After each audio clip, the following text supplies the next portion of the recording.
এখন যে ঘটনাটি আপনাদের সাথে শেয়ার করব, এই ঘটনাটি একটি অডিও ক্লিপ ছিল, প্রায় 48 মিনিটের একটি অডিও ক্লিপ।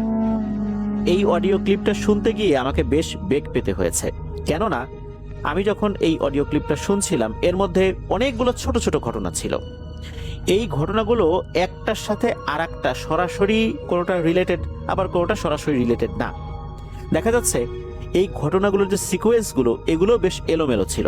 তা আমি চিন্তা করছিলাম যে উনি দীর্ঘ একটা অডিও ক্লিপ পাঠালেন, তো সিকোয়েন্সগুলো এরকম এলোমেলো কেন? আমি যখন শুনতে শুনতে ঘটনার শেষ দিকে চলে আসলাম তখন বুঝতে পারলাম সমস্যাটা কি। সমস্যাটা হচ্ছে যে আমাদেরকে যিনি ঘটনা পাঠিয়েছেন উনি খুব বাজেভাবে ব্ল্যাক ম্যাজিকে আক্রান্ত হয়েছিলেন। এখন আল্লাহর রহমত অনেকটাই সুস্থ। শুধু উনি নন, ওনার বোন, ওনার মা বাবা সবাই এই ব্ল্যাক ম্যাজিকে আক্রান্ত হয়েছিলেন। ব্ল্যাক ম্যাজিকে আক্রান্ত হওয়ার পর ওনার ব্রেইনে কিছু সমস্যা দেখা দেয়, অনেক কিছুই উনি এলোমেলো করে ফেলেন, অনেক কিছুর সাথে ধারাবাহিকতা উনি মেলাতে পারেন না। এটার প্রভাবেই মূলত উনি আসলে বেশ এলোমেলোভাবেই ঘটনাটা বলেছেন। এটাও অডিও ক্লিপের একটা পর্যায়ে এসে উনি বলেছিলেন। তো ঘটনার শুরুতেই উনি সহ ওনার পরিবারের সকলের সুস্থতা কামনা করছি। আমাদেরকে যিনি ঘটনা পাঠিয়েছেন তার নাম উৎসব। ওনার বাড়ি মুন্সিগঞ্জ জেলার সদর উপজেলার পঞ্চসার ইউনিয়নের রতনপুর গ্রামে। মুন্সিগঞ্জে ওনাদের যে বাড়িটা, এইটা ওনারা 1983 সালের দিকে জ্যোতির্ময় দাস নামক একজন প্রভাবশালী হিন্দু ব্যক্তির কাছ থেকে কিনেছিলেন। এই জ্যোতির্ময় দাস উনি জমিদার গোছের একজন মানুষ ছিলেন। 1983 সালের দিকে উনি এই অঞ্চলে থাকা ওনার সব সম্পত্তি বিক্রি করে ভারতে ওনার আত্মীয় স্বজনদের কাছে চলে যান স্থায়ীভাবে। তো ওনারা যে বাড়িটা কিনেছিলেন এটা অনেক পুরনো ধাঁচের একটা বাড়ি। এই বাড়িটা বেশ ভয়ঙ্করই বলতে হবে, যেহেতু অনেকদিন হয়ে গিয়েছিল এই বাড়িটার বয়স। এই বাড়িটা বিক্রি করে চলে যাওয়ার পর এই যে উৎসব ভাই, ওনার যে দাদা, ওনার চাচা বা ওনারা যারা আত্মীয় স্বজন আছেন ওনারা এই বাড়িতে উঠে পড়েন। এই বাড়িতে একটা বড় আকৃতির কালী মন্দির ছিল। অনেকেই নাকি এই মন্দিরটাকে জাগ্রত কালী মন্দির বলে অভিহিত করতেন। যখন এই বাড়িটা ওনারা কিনে নিলেন, কিনে নেবার পর একটা বিষয় তো ওনারা আসলে করবেনই, কারণ যেহেতু ওনারা মুসলিম একটা বাসার মধ্যে যদি মন্দির থাকে, বিষয়টা তো আসলে ধর্মীয় ভাবে হোক আর যে কোনো কারণেই হোক এটা তো আসলে শোভনীয় নয়। ধর্মীয় দৃষ্টিকোণ থেকেও তো আসলে এটা ওনারা রাখতে পারেন না। এই কারণে এই মন্দিরটাকে ভেঙে ফেলার সিদ্ধান্ত নেন। যেহেতু এটা বাড়ির ভেতরে, ওনারা জেনেছেন যে অত্র এলাকার সবচাইতে বড় কালী পূজা নাকি এই মন্দিরে হতো। যেহেতু এটা বাড়ির ভেতরে পড়ে গেছে আর ওনারা মুসলিম পরিবার, নামাজ কালাম পড়েন, স্বাভাবিকভাবেই তো এটা আসলে রাখাটা যাচ্ছে না। এই জন্য মন্দিরটা ভেঙে ফেলার সিদ্ধান্ত নেন পারিবারিকভাবে। ভেঙে ফেলার জন্য যখন সিদ্ধান্ত নেওয়া হয়, ওনারা যে ভয়ঙ্কর কোনো স্বপ্ন দেখেছিলেন এরকমটা না।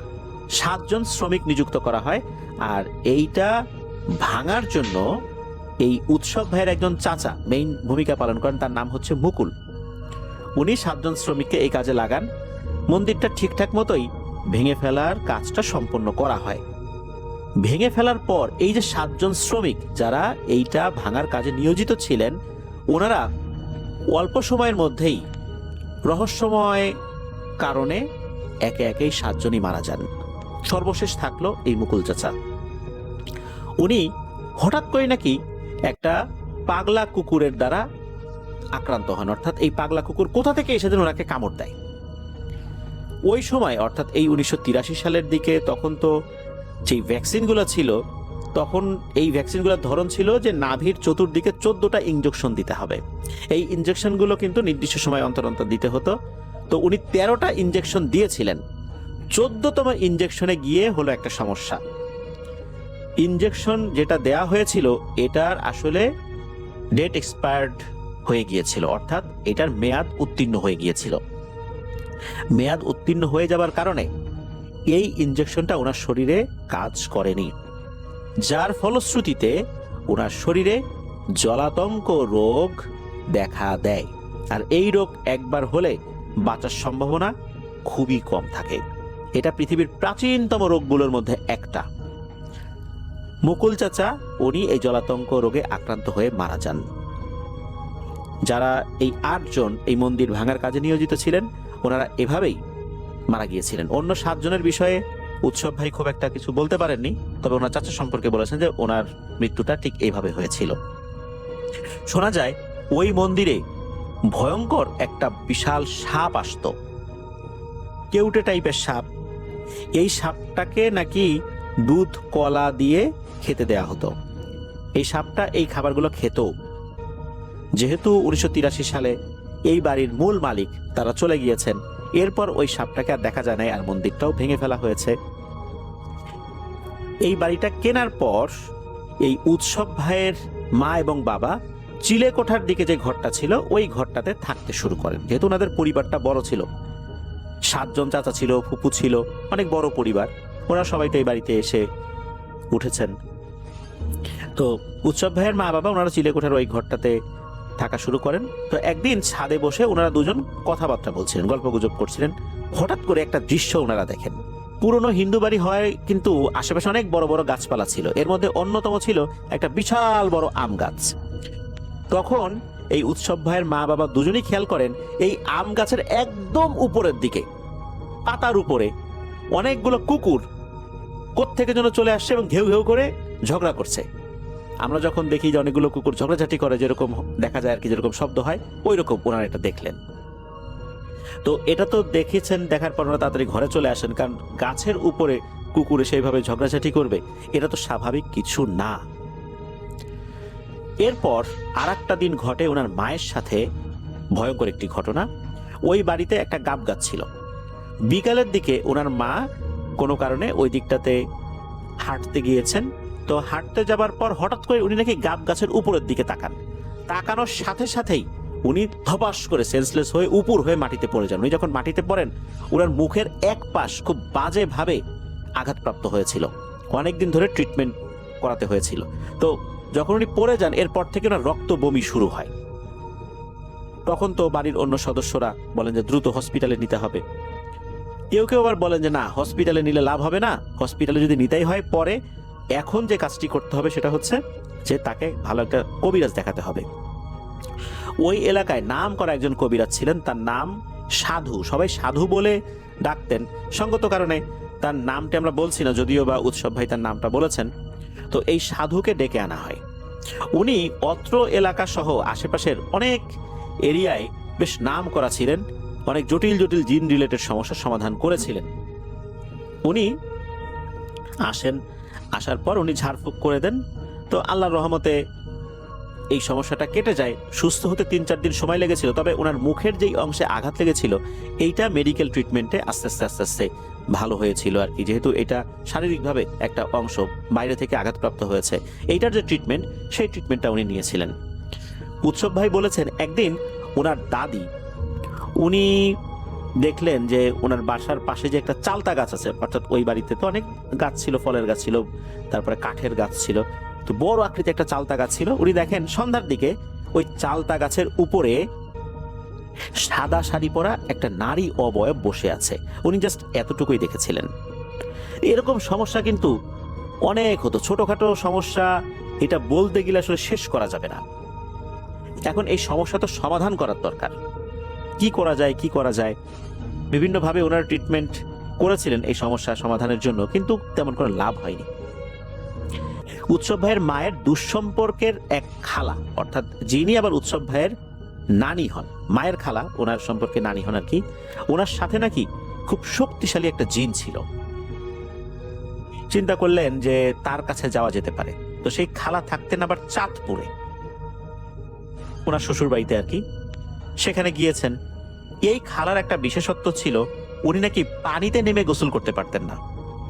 চাঁদপুর তো নদী এরিয়া, ওখানে নদী, খাল, বিল, পুকুর এগুলোই বেশি, কিন্তু উনি পানিতে যে নেমে গোসল করবেন, ডুব দিবেন, এটা পারতেন না।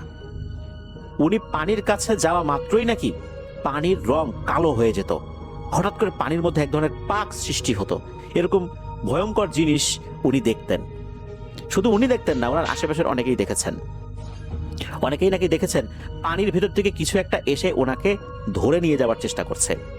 এই কারণেই মূলত উনি কোথাও গেলে বা উনি যখন বাড়িতেই থাকতেন, তখন এই ধরনের ডোবা নালা, খাল, বিল, নদীতে নেমে উনি আসলে গোসল করতে পারতেন না।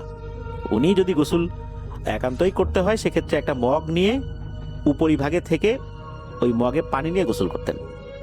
আর ঘরের ভিতরে যেই গোসলখানা আছে সেটা তো আছেই। এটা তো পরবর্তীতে যখন বাড়িঘর নতুন করে তৈরি করা হয়েছে তখন এইভাবে এই সিস্টেমে তৈরি করা হয়েছে। শুরুর দিকে তো আসলে গ্রামগঞ্জের ঘর বাড়িগুলো এরকম ছিল না। ওই খালার কাছে যান। তো ওই খালার কাছে গিয়েছেন, গিয়ে কথাবার্তা প্রথমে বলেছেন যে কেমন আছিস, ভালো মন্দ, এরকম কিছু টুকিটাকি কথাবার্তা হয়েছে। সন্ধ্যার পরপরই হঠাৎ করে খালা বলতেছে যে আমার খুব ঘুম পাচ্ছে। তখন কিন্তু এই যে উৎসব ভাইও ছিল ওনার মায়ের সাথে উনিও গিয়েছিলেন সেখানে।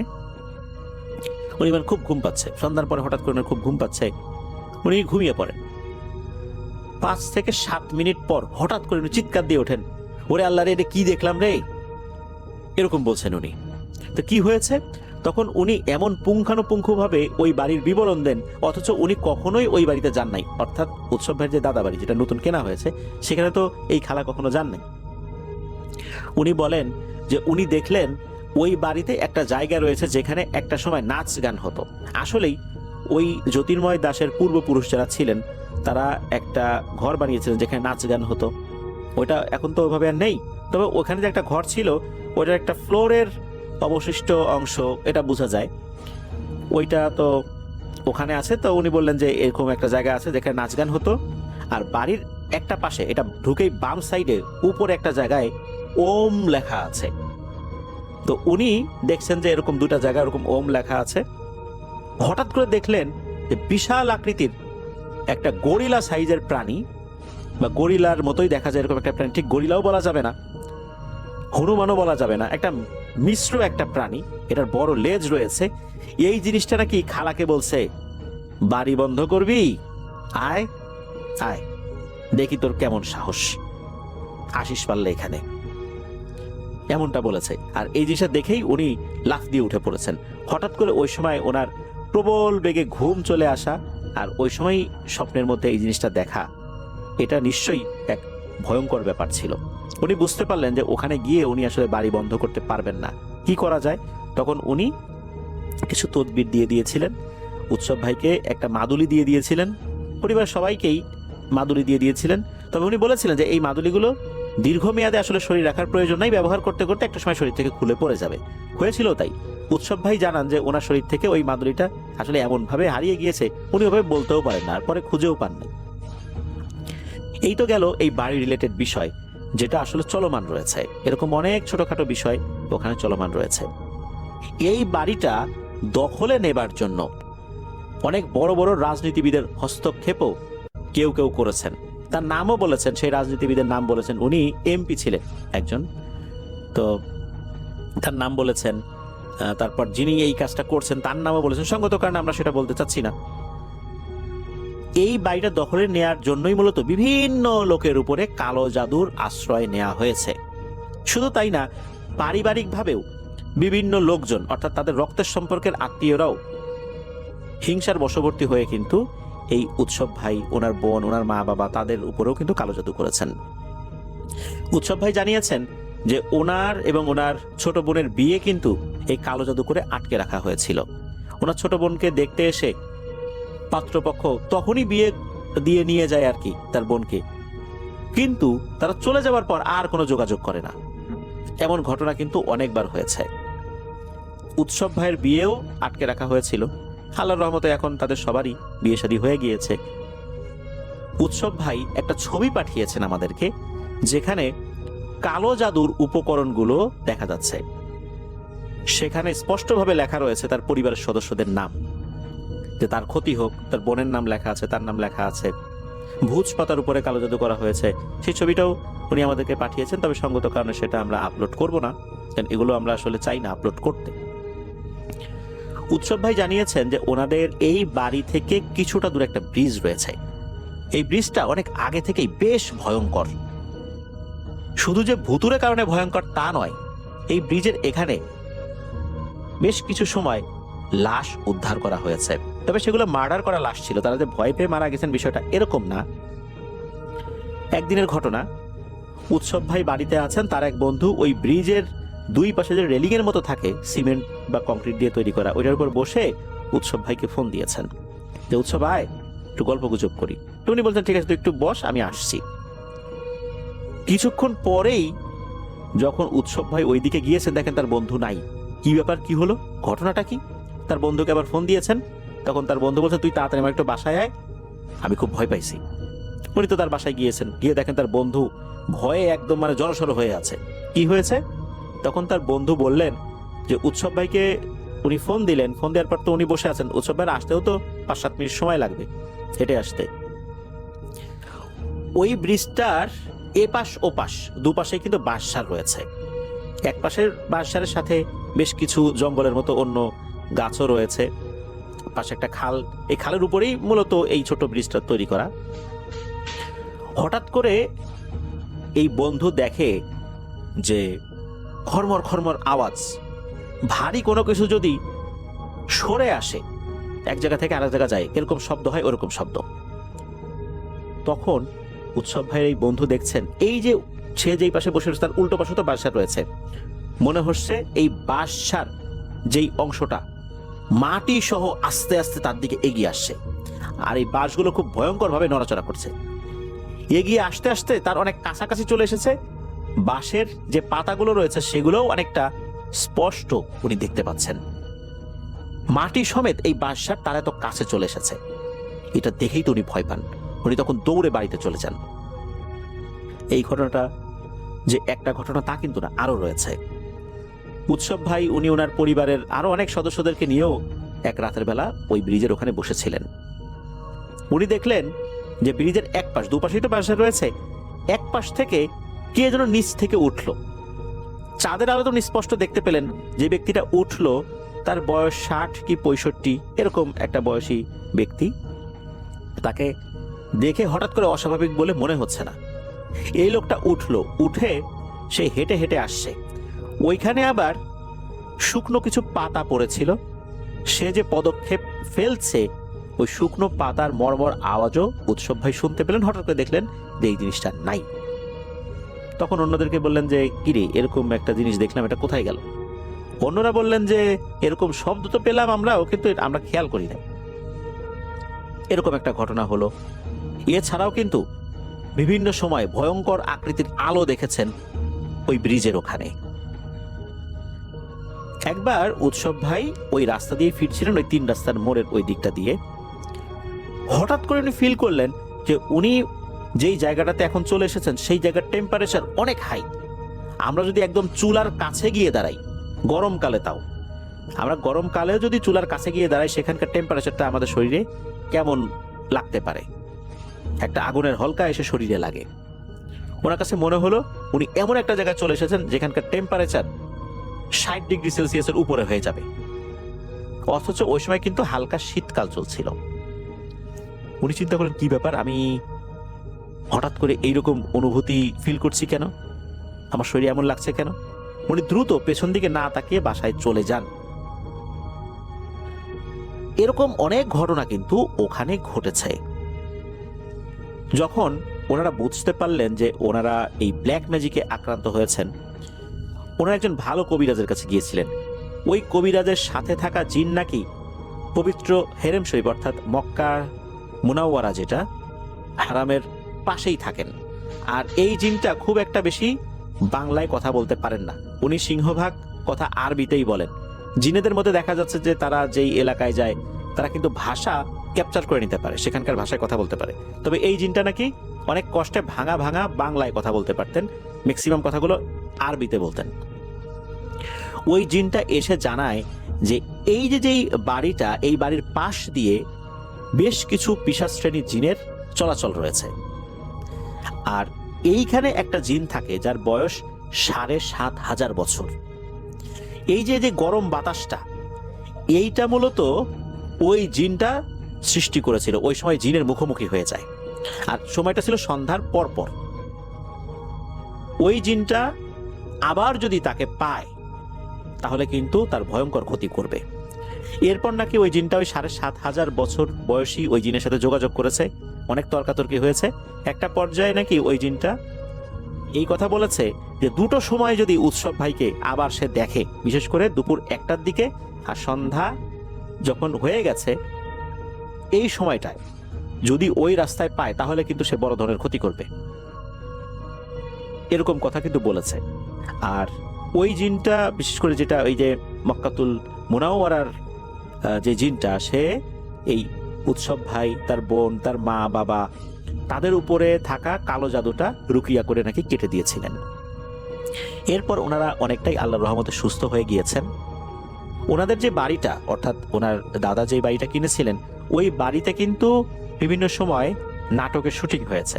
অনেক পুরনো বাড়ি তো, যে ধরনের নাটকের গল্পের সাথে এই বাড়িগুলোর একটা মিল রয়েছে, সেক্ষেত্রে তারা এই জায়গাটা বেছে নিয়েছেন, তারা শুটিংও করেছেন এখানে। এখানে এখনো অনেক লোকজন থাকে, তবে দেখা যাচ্ছে যে পূর্বপুরুষ যারা ছিলেন এই বাড়ির, তারা তো হিন্দু সম্প্রদায়ের লোক ছিলেন, তারা বিভিন্ন ধরনের পূজা অর্চনা করতেন। সেখানে এক ধরনের পরিবেশ কিন্তু ছিল। যখন এটা পরবর্তীতে মুসলিমরা কিনে নিলেন, তারা চলে গেলেন, তারা তো তাদের মতো করে বাড়িটা সাজাবেন, কিন্তু এই বাড়িতে থাকা সুপার ন্যাচারাল এন্টিটি বা জিন যেগুলো রয়েছে, তারা তো হঠাৎ করেই এই পরিবর্তনটা মেনে নিতে পারে নাই, তারাও খাপ খাইয়ে নিতে পারে নাই। এই কারণেই বিভিন্ন সময় তারা বিভিন্ন ধরনের ভয় ভীতি দেখিয়েছেন, এমনটাই জানিয়েছেন উৎসব ভাই।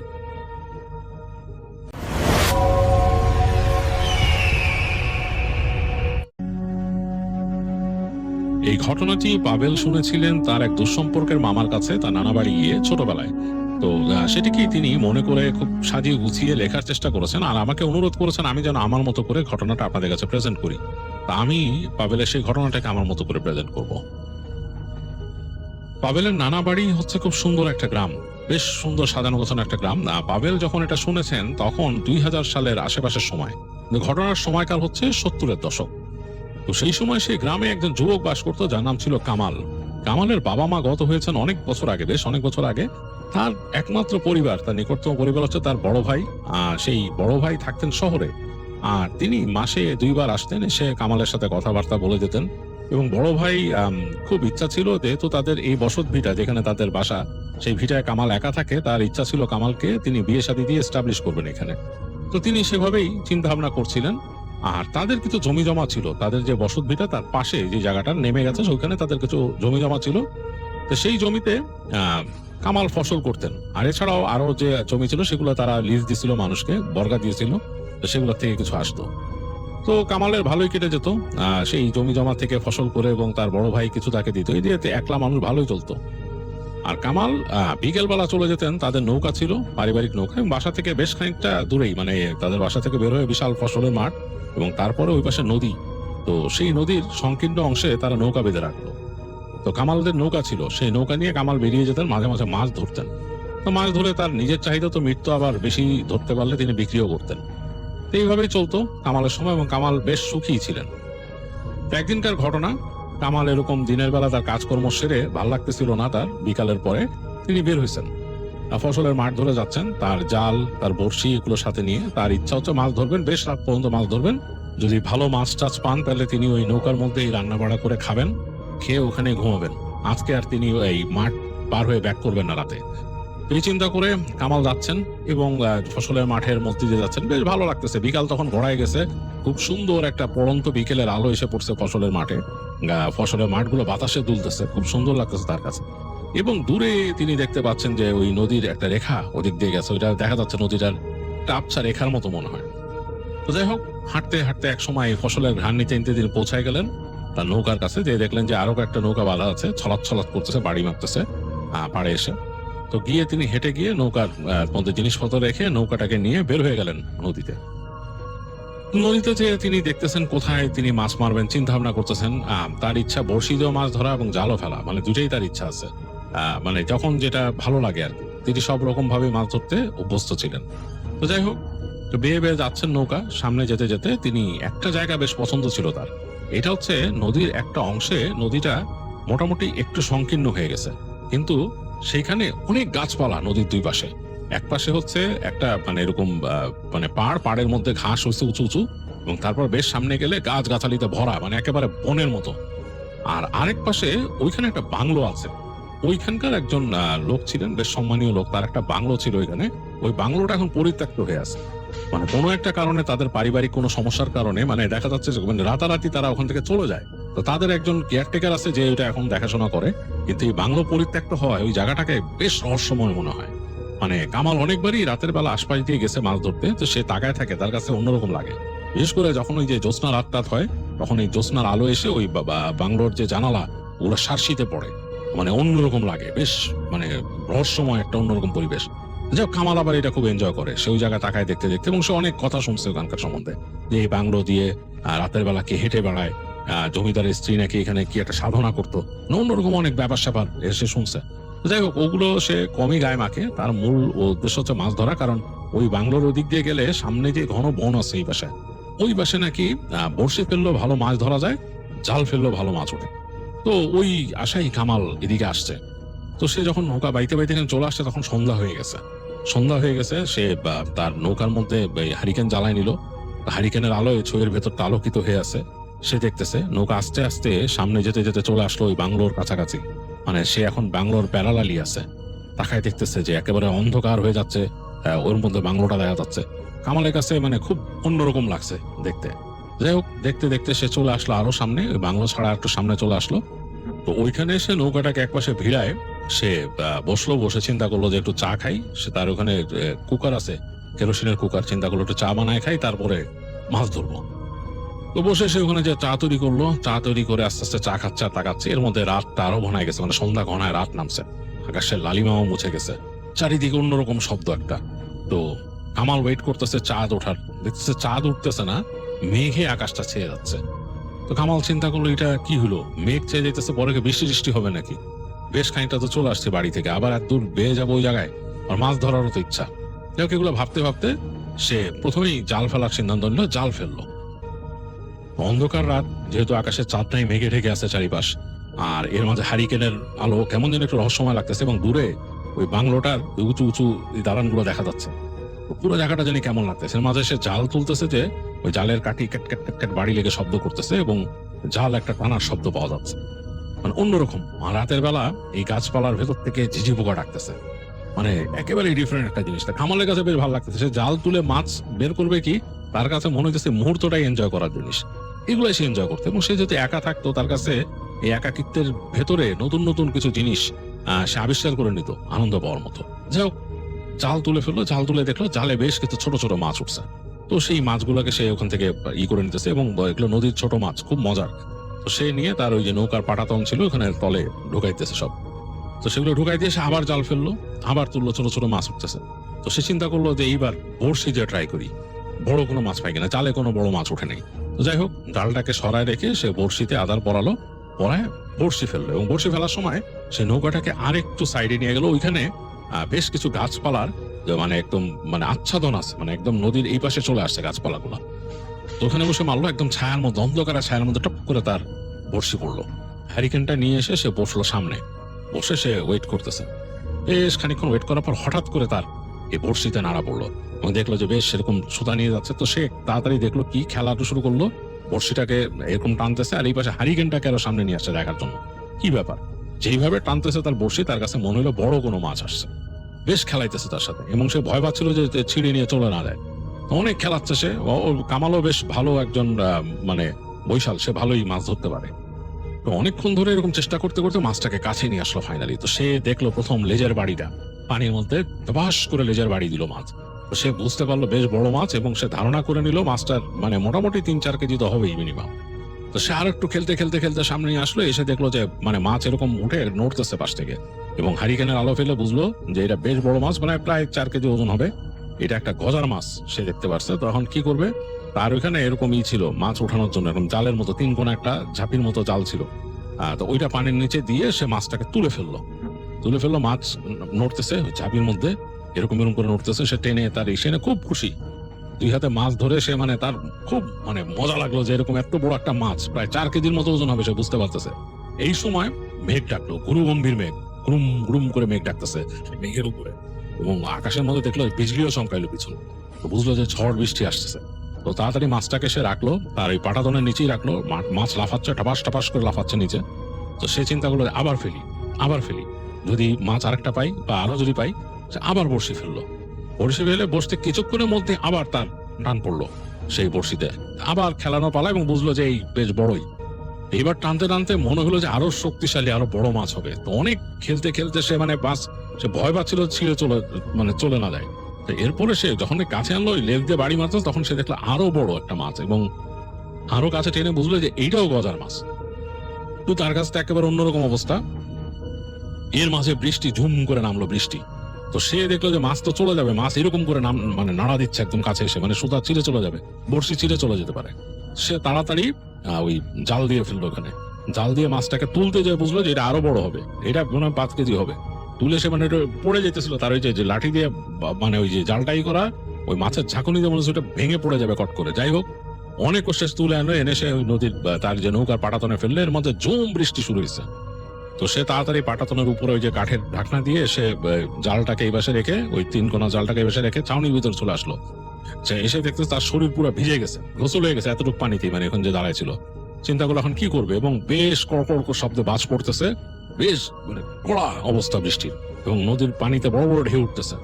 তো চিন্তা করলো যে এই পাড়ে তো আমি বসে আছি, এখানে তো বন বাজার, আর কিচ্ছু নেই, এখানে নেমেও আমি কোথাও যেতে পারবো না। আর তার কাছে মানে খুব একটা ভালো লাগতেছে না। চিন্তা করলো যে আমি এক কাজ করি, মাছ তো 2টা পাইছি, তার পরিচিত মানুষ আছে, ওই যে কেয়ারটেকার, ওই যে বাংলোর যে কেয়ারটেকার আছে, তার সাথে তার পরিচয় আছে জয়নাল সাহেবের সাথে, যে জয়নাল চাচা বলে সে। চিন্তা করলো যে জয়নাল চাচার বাসায় চলে যাই, মাছ 2টা নিয়ে যাই, আর ছোট মাছও নিয়ে যাই, উনি যা রাখবে, রান্না বাড়া হোক। জয়নাল চাচার ছেলে যে আছে মবিন, তার সাথে তার ভালো পরিচয় আছে। যাই হোক, সে নৌকা নিয়ে ওইদিকে ঘোরানো শুরু করলো, ওই বাংলোর দিকে। তো যাচ্ছে, বড় বড় ঢেউ উঠতেছে এর মধ্যে। নদী কিন্তু এখানে বেশ সংকীর্ণ, কিন্তু তারপর বড় বড় ঢেউ, তার মানে নৌকা বেশ দুলতেছে এরকম। তো সে বুঝলো যে সিচুয়েশন খারাপ, মানে ঝড় বৃষ্টি আরো বেশি হবে। এক সময় সে নদীর ওই পারে চলে আসলো, বাংলোর এখানে এনে সে নৌকাটাকে টেনে উঠাইলো, উঠে একদম অনেকখানি উপরে নিয়ে আসলো, যাতে ওই পানি বেড়ে গেলে বা জোয়ার আসলে যাতে আবার ভেসে না যায়। তো ওইখানে নিয়ে টেনে একদম উপরে নিয়ে ওই জায়গায় সে তার যে অ্যাঙ্কর আছে, অ্যাঙ্কর দিয়ে আটকায় দিল।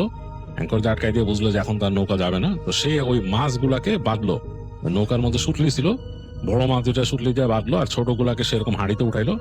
উঠে সবকিছু নিয়ে, হারিকেনটা সহ, বৃষ্টি পড়তেছে, সে রওনা দিল ওই জয়নাল যে আছে ওনার বাসার দিকে। তো তিনি বুঝতেছে যে জয়নাল চাচার বাসায় গিয়ে মাছ টাছ নিয়ে গেলে তারা খুব খুশি হবে, সে বুঝলো, কারণ জয়নাল চাচা, তার স্ত্রী আর তার ছেলে থাকে ওখানে। সে হাঁটতে হাঁটতে যাচ্ছে এবং বাংলোর দিকে তাকাইতেছে, মাঝে মাঝে কড়কড় শব্দে বাজ পড়তেছে এবং বাংলোটা আলোকিত হয়ে যাচ্ছে। এবং তাকায় দেখে কামাল মনে মনে চিন্তা করতেছে যে এত সুন্দর করে বানাইছিল, এই লোকটা কেন গেল। তখন সে চিন্তা করতেছে যে যতটুকু শুনছিল যে এই যে বাংলোর যে মালিক ছিলেন, তিনি বড় ব্যবসায়ী ছিলেন, তিনি শহরে ব্যবসা করতেন দূরে, এবং তিনি এখানে আসতেন, সপ্তাহে একবার আসতেন। তখন তার স্ত্রী এখানে থাকতো, তার স্ত্রী নাকি কি কি সাধনা করতো এখানে, যেটার জন্য অনেক সমস্যা গেছিল। অনেকে বলছিল যে তিনি জাদুকরী ছিলেন এবং তিনি জাদু করতেন, এরকম ব্যাপার স্যাপার। তো অনেকে বলছে যে ওনাকে নাকি মানসিক ভাবে এই ভারসাম্যহীন করে ফেলছিল ব্যবসায়ীকে। তারপরে আর কি সমস্যা হয়েছে, তারা এখান থেকে চলে গেছে, এবং এইটার এখন দায়িত্বে এই জায়গায় আছেন এই জয়নাল চাচা, দেখাশোনা করেন। তার শহর থেকে লোক আসেন, ওই ব্যবসায়ীর লোক এসে যেগুলা তার কাছ থেকে হিসাব কিতাব করেন, বা তাদের মানে টোটাল ব্যাপারটা বুঝে নেন আর কি।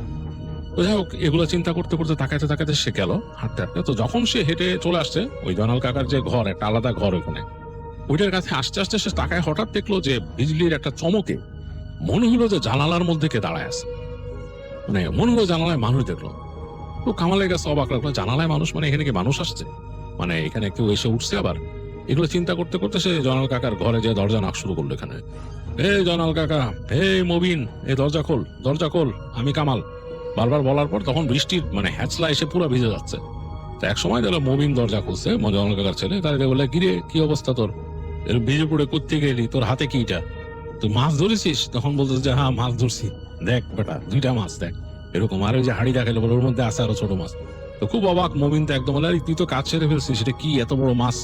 এই বলে তখন তার বাবাকে ডাকলো, আব্বা দেখে যাও এই কামাল কি নিয়ে আসছে। তো জয়নাল চাচাও বেরোলো একটু পরে, দেখলো মাছ দেখে পুরো অবাক, তার স্ত্রী ওদিক থেকে উকি দিলেন, দেখে বললো। তো তখন কামাল বলতেছে যে কাকি, এ মাছ রান্না করেন, মাছ খাবো। ওই কাকি বলতেছে, মাছ যে বড় বাবা, রানতে রানতে তো অনেক রাত হবে, তুমি কি আজকে থাকবা? কামাল বলতেছে, হ্যাঁ কাকি, আজকে আপনাদের এখানে থাকবো, আপনাদের এখানে খাবো, খেয়ে আপনাদের এনেই ঘুমাবো। তো কাকি বলছে, আচ্ছা বাবা যাও, হাত মুখ ধুয়ে আসো যাও। তো মবিনকে বললো কামাল, যাই আমার নিয়ে চল। তো মবিন তখন সাবান সহ নিয়ে গেল কামালকে, নিয়ে যে সেই তাদের চাপকল ছিল, চাপকলের কাছে মবিন চাপকল চাপতেছে, আর কামাল হাত মুখ ধুচ্ছে সেই পানি দিয়ে, আর গল্প করতেছে। আকাশ তো অন্ধকার, চাঁদ নাই, মেঘ, বৃষ্টি হচ্ছে, একেবারে মেঘে ঢেকে আছে। এর মাঝে মাঝে মাঝে বিদ্যুৎ চমকাচ্ছে, তো বিদ্যুৎ চমকাইলে ওই ফ্ল্যাশে চারপাশে অনেক দূর পর্যন্ত দেখা যাচ্ছে। কেমন জানি একটা ভীতিকর, ওই পাশে যে মানে গাছগাছালির যে বনের মতো জায়গাটা ভীতিকর লাগতেছে। ওই যে বাংলো বাড়ির ওই পাশেও বিশাল গাছপালা দিয়ে কিন্তু ঘেরা। তো ওই জায়গায় তাকায়, ওইদিকে তাকাচ্ছে, তাকায় তাকায় কামাল বলতেছে মুবিনকে, এই মুবিন তুই ভয়টা পাস না তোরা? বলে কেন? ওই জায়গা তো কেমন ভয়ঙ্কর দেখতে। বলে যে এই জায়গায় ভয়ঙ্কর এখন কি করার আছে, আমরা তো এখানে থাকি, আমার আব্বা এগুলো দেখাশোনা করে, এখন তো কিছু করার নাই। এই দেখে তো কেমন ভয় লাগে, দেখ এই যে যখন যতবার বিজলি চমকাইতেছে কেমন লাগতেছে। এগুলো বলতে বলতেই কামালের আবার চোখ পড়লো ওই যে জানালার কাছে।